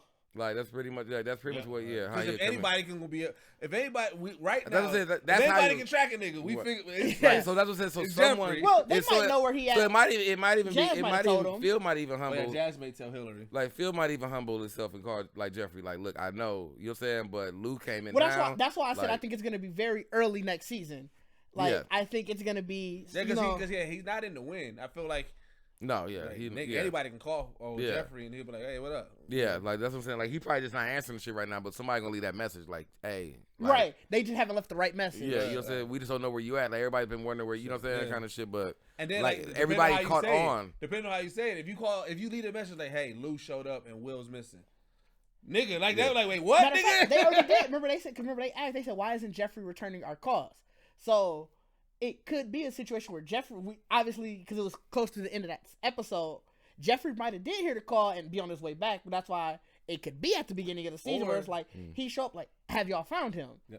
Or quiet as kept, we know Jeffrey is like a fucking Mission Impossible nigga. He may have not left. That nigga probably was watching the whole shit like, wait, what, nigga?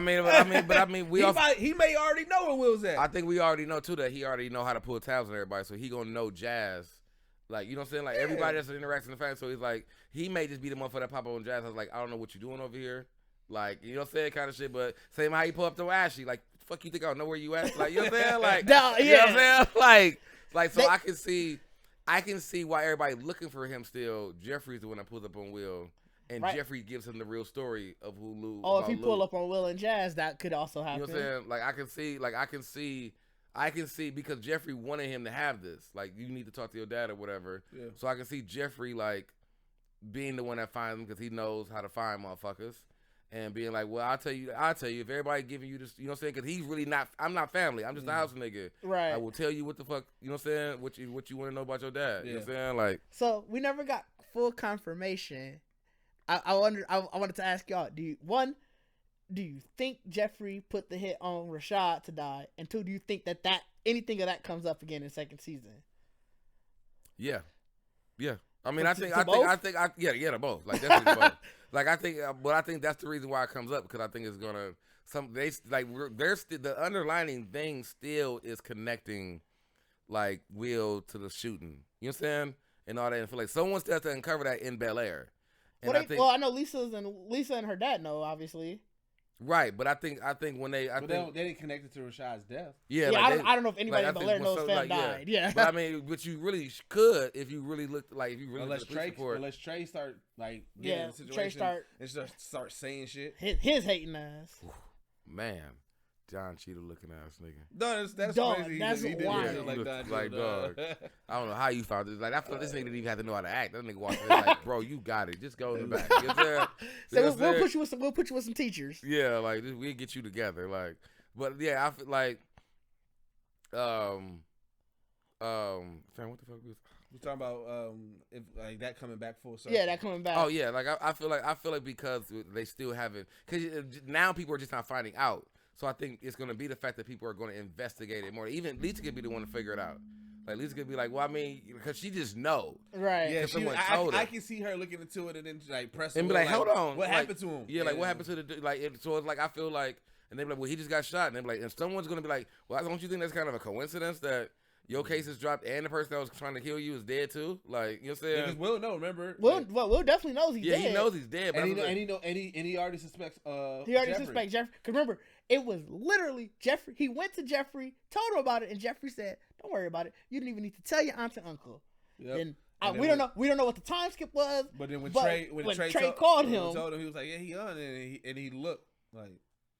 You know, he did have to look. So he didn't ask him. He never asked. So I can also see that too. Like, I can feel like if they do pull Jeffrey back to be the one to talk to Will to get him back to the house, before they go, Will go like, "Look, fam, I need to know, did you kill us?" Like, you know what I'm saying? Like, Jeffrey is the embodiment of real G's moving silence like lasagna. Fam. Because his name, you only saw him one time. And his name's Jeffrey, so it's a G. Right, look at that. Real G's move, like he's the embodiment of it. Like when they showed the scene when he put up a fan to try to make sure the thing was solid, I'm like, yeah, this is a different breed. This is a different breed. The one that cemented me was because remember, even though we don't know what the time jump, that was literally the next scene. It's like, yeah. So it was, fam, don't worry about it. Don't even tell your aunt and uncle. We'll handle it. Right. Next scene is, bro, dude is dead. Like, I was like, fam. Like, quick, fast. I thought that was finna be the arc of the season. Like, nah, that ain't going. I literally thought, I thought the nigga was finna come to L.A. Yes. Like, I thought the nigga was coming to L.A. Like, oh, I know it, because he tested the nigga. I know where you at, nigga. Like, you he didn't get a chance to. That nigga didn't get a chance to, though. Like, fam. Like, that was damn near dude last text. Like. That nigga was getting. He's like, he probably said like, "Hey, I'm about to be out in L.A." But you know what I'm saying? I can even do you one better because we already understand Will's hatred. I can see him finding Jeffrey like, I need you to get rid of Lou. Fuck dude. You know what I'm saying? Like, fuck dude. You know what I'm saying? And Jeffrey like, whoa. This ain't that kind of party, my guy. Like, nigga, this ain't that type of series. But you know what would be funny if like he does that, right? He go to Jeffrey, he like, nigga, wait, what you think? He's like, what you got old boy going? Like, no, man, I called the police. Like, he just got shot by some random gang member. That had nothing to do with me. Yeah. Like, Jeffrey, like we put this lure on Jeffrey. He really got this lure. How'd you find Lou? I feel like I still wouldn't believe it. Like, I wouldn't believe it. Like I still would, like, nigga, you killed the nigga. I saw you. Everybody else did in the family, but I saw you in the alley with another nigga, my nigga. Oh, yeah. You know what I'm saying? Like, no one else in the family saw you. That's why I was like, that was meant for us. Like, nigga, everybody don't know that you was in the alley with that nigga, bro. Like, you dirty. We know it, nigga. Like, that was not for no motherfucking Girl Scout cookies, nigga. Like, that wasn't no quick transaction. You wasn't buying weed, my nigga. Right. Like, Oh shit! Like so, I feel like that, like because he was telling the nigga about like I need you to make sure the Philly shit is handled. Like you know what I'm saying? So it's like, and I think that's what because remember it was that like bro we already knew that was my moment where I was thinking it was power because I was like he's like we paid him and he don't give a fuck about the paying. He's like we ain't paying no more. You know what I'm saying? Jeffrey's like, we ain't paying no more. Get it solved, nigga. When Jeffrey tell the nigga we ain't paying no more, I'm like, there's only one option in this here, nigga. Yeah, that is true. Like you can't. There's no other option. Yeah, like you finna go tell this nigga we ain't paying no more. You know what I'm saying? However he reacts to that, he better know that we ain't paying no more. You know what I'm saying? Like Damn. he needs to shut the fuck up and we ain't paying no more. Like that's why I was like. Cause I think that's what it was, because it was like we knew that it wasn't even about dude trying to like get Will no more. He was like, I'm gonna tell that your ass. Yeah. No, he said he gonna kill you. He did say, oh yeah, cause he was. Yeah. It wasn't about. Cause remember before we didn't know he said he was coming for Will, but he flat out told him like I'm going to kill you. Remember he was leaving comments. He was leaving comments. Oh, on he Instagram. did say that. He did say that. I think it was going wild. So it's like that's what I'm like. That's why I was like you can't. Right now, there's nothing that can take away that Jeffrey got that nigga. We ain't like we gotta understand. He didn't kill him. No, he didn't. But Jeffrey got the nigga killed. You know what I'm saying? Like, Jeffrey gets rid of people. You know what I'm saying? Right. We know that. Like, you ain't gonna tell me that he don't. Because if the nigga tells somebody that we done paying. Yeah, there's no, like, that has no other, that has no other. You living with a nigga who got amounts of money. And he tells you tell that nigga that we not paying no more. Like, you know what I'm saying? Like, no more, like we not paying no more. So whatever that means for you. Like, and I feel like that's how Phil sets him off. Like, whatever that means, we ain't paying no more. Like, cause Phil told him first, like, we not paying. Like, we're done paying. Yeah. Like, and he pulled up in that dark alley, with fam. Like, and it was a boy had tattooed that nigga. Tell them niggas down in Philly that we ain't paying. And make sure that nigga still don't say shit about this motherfucking, like. Jeffrey, like, yeah, that was real G's, man. Yeah. Like, so as I'm saying, like, I can believe that. I can either see Jeffrey. I still believe that's how Jeffrey comes back. He's gonna be the one to find Will. He's gonna be the one to find Will. And I believe in the energy of that. Either he's gonna, because he just believes already that Jeffrey does that. That he's gonna like, I need you to get fucking Blue the fuck out of here. And Jeffrey gonna be like, whoa, bro. Like, you know what I'm saying? You're forcing it. Yeah. Like, you know what I'm saying? Like, I've done enough for you. Like, you don't even realize. You know what I'm saying? Or he just really gonna find out accident after just talking to him or whatever about Lou, and just be like, "Hey, did you kill old boy? Like, I need to know that you did. Like, did you really do that? Right. Like, I know you told me don't worry about it, but I'm like, nigga, did you really handle that? Yeah, like, he's like, was I supposed to not worry about it for like ever, or like, was it a conditional don't worry about it? Like, you know what I'm saying? Like, so that, like, I feel like because it gotta get answered, but I feel like that's how you know it's gonna come back into the story. It's because someone has to bring it up again, like. Wait, bro, how did this nigga just die? You know what I'm saying? Like, yeah, I'm honestly surprised. I gotta imagine. Oh no, because he never told his uncle, so they may not have known. They may not know he did. Because they're not following up on that case. They might think it's over once Will is in Philly. His mom, you would think maybe his mom would know. Right. I mean, but I feel like because they try to make. Remember, that's why she was trying to get him to come back. She was like, he's no. now. Yeah, they do know. So they do know he's gone. Well, she knows. Well, she knows he's gone. I thought when she was saying that it's safe for him to come home now, didn't she tell him that he's gone? I don't know. She told Will that. I don't know if she told him. Okay. But she was trying to get him to come back, saying like, you don't got to be here no more. So but again, she also still Philly, so she was like, I ain't talking shit. I ain't saying shit. Yeah, true. You know what I'm saying? Because that's the whole reason why she said like he said it. It wasn't my mom got scared. She was like, nigga, she knew the nigga. Yeah. She was like, he after you, like nigga, you gotta go. You got to go. Like so you know what I'm saying? And then was happy with that nigga. Like for some reason the nigga got. Yeah. Like I mean, even how Trey described it. So she with the street shit. So she was like, so she ain't gonna be out here flapping and telling everybody like, yo, that nigga dead. Like, no, but I'm saying I thought she maybe told Viv and like I'm sorry, even how like Trey described the nigga dying. I think he made it seem like it was like some like a drug deal or something. They thought it almost felt like they thought like he got caught slipping. Right, you know what I'm saying? Which was like that's why they made it seem like he was. So I'm like something I feel like it has to come out where it's like that would be would just be a random twist, like somebody that you thought didn't see who killed now knows who killed whatever. You know what I'm saying? Like the easiest way would just be like another Philly suspect that no one knows. Yeah. Who know who killed what's the name? Right. And then now Jeffrey's getting the tense What if face. it's the what was Jackie? Like because you got to figure out at some point she's gonna come in to play. Tyra Banks' character would be a witness that would say they saw. Like what if it's when she come because remember they met her because she was going to college there. Yep. So it's like it could be a situation of he run into an old Philly friend.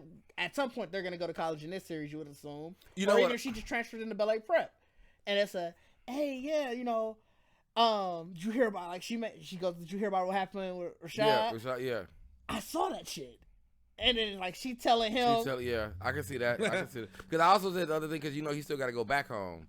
So I figured it could be a moment where he realizes it when he just someone tells him hey, I saw how it went down, you know what I'm saying, because I feel like if he goes back, he has that moment where he goes back home, right? And because now what's his name went home and pretty much been telling him, calling him a sellout and all kind of shit. I feel like he's gonna go home and it's gonna be rough for him. Well, remember it was that. No, it's gonna because remember even when he went back home in Fresh Prince of Bel-Air, he was the butt of all the jokes because everybody was saying he ran away. Right. Yeah. So this one he gonna come back home and everybody gonna say, "Oh, then you sellout." It's I like how they doing shit like that. Yeah, you know what I'm saying. But I feel like in that if he goes back home, someone's gonna really kind of approach him I know you got that motherfucker killed, you know what I'm saying, type of shit. Well, he still got his peoples. So. Yeah. So I mean that can be because they do know that he went out there because he got family with money. Right. So it's I feel like if he comes back they can use a lot more of that. Yeah. Of bro, you done went out to Bel-Air and then you got old boy hit down here you know what I'm saying, you out there with you know what I'm saying, you out there doing a lot. Yeah. And then it could be a you had the nerve to come back here. You got the nerve because I mean if for anybody in Philly who would piece that together, who was if you just think about niggas who was at the playground, would be bro, you shot up in the air, went to Bel-Air, fam died, and then you bring your ass back, you know what I'm saying, and your man's been saying that you and your man, so he may be the one that set Will up. You know what I'm saying? I can definitely see him be on some shit like that, he fucking with the niggas who got the fam killed, pretty much being the one. But then it is turning into power. I kind of do hope. Bro, any death that we got to figure out who did it is gonna definitely turn into power at that point. It depends on how they do it. Because don't nobody want to. No, because you would do anything to go to jail. That's what I'm saying. That's if it's a situation of Jackie comes in and she's telling him hey, I saw it, sort of whatever, then it doesn't turn into that. Because then it's then it turns into still that same drama that it's leading right now. Or it could be the same thing with Jackie where she explains it and it's something else. So Will got this thought that Jeffrey did it. And then, Jackie's the one that tells him I saw it happen. It was man in them and stuff like that. And it changes. It's damn, I thought Jeffrey was wilding or something. But I mean, we also still realize that Jeffrey didn't do it. So there's no one going to be I saw Jeffrey do this. No, not that he did it, but it maybe it helps him oh no, Jeffrey didn't contact them. I know that. And she says it's somebody that he knew from Philly. Yeah, where it's hey, it was Johnny and them down the street. Right. So it's shit, it wasn't Jeffrey. So now I don't think Jeffrey. I would still believe Jeffrey did it. I mean, yeah. Because Jeffrey we don't nobody know the nigga was in the alley with the nigga telling the nigga we ain't paying. That's what I'm saying. No one knows that part. But that's cool. That's cool for the viewers to know.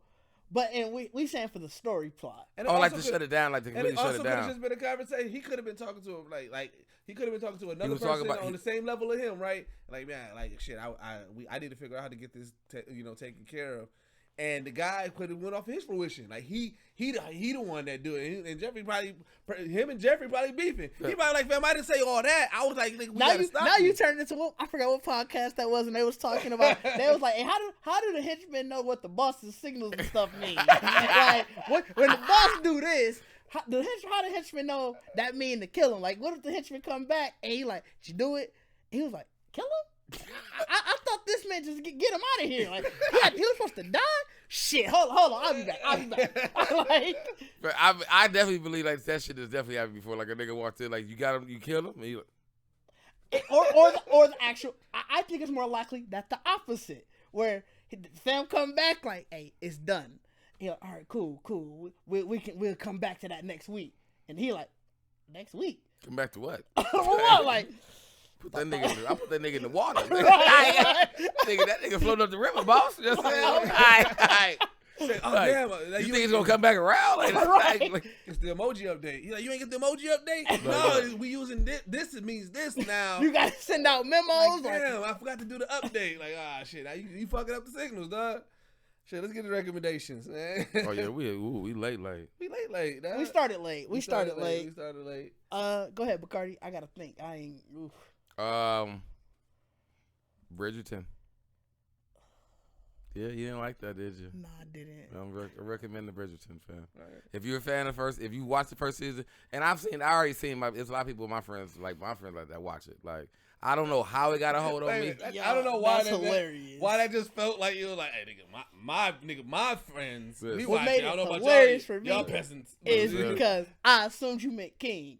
King, let me find out if he out there watching Bridgerton, I would die laughing. I wouldn't be surprised. King be watching mad shit. Yeah, so I'm recommending Bridgerton. I think it's what I don't like is that they softened up second season. So if anyone watched the first season, they definitely softened up second season. But like, for one, this lady is eating. Like, you know what I'm saying? Like, this is it's gonna be, the books ourselves are 8 books because it's literally this is off of a book? Yeah, it's like literally 8 books, but it's about this family and every person in the family going through their courting season of getting married, or if they're gonna do whatever. So it's like every season is like, and it's really funny because it's courting season. So in the show, they're just saying season. So you feel like, I'm watching the new season, and everybody's like, this season, you're going to be doing this. It's like, bro, this is really weird here. They're like, you know what I'm saying? But it really is like watching, like, I mean, my thing is, like, I feel like for me now, I understand why my mama didn't watch the soap operas. Okay. That's really what it is. It's like, it's really like what, and I mean, that's what I'm saying. Like, that's what Power is and all that, you know what I'm saying? It's just a Renaissance soap opera. You know what I'm saying?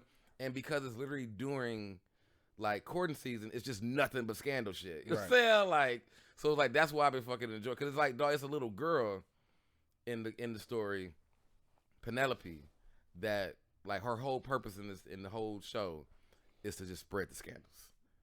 Like, because she's literally just like a wallflower kid that nobody pays attention to, so niggas just setting all this gossip around her, and she done masterminded the underworld of, like getting these little motherfuckers printed out before the night end. Got her whole little, she getting her niggas paid, all the little paper boys, like, they need a raise, like she created a whole, like, persona that no one knows who she is, but she literally, like, she got the queen on edge. Everybody be like, who the fuck is talking to this bitch?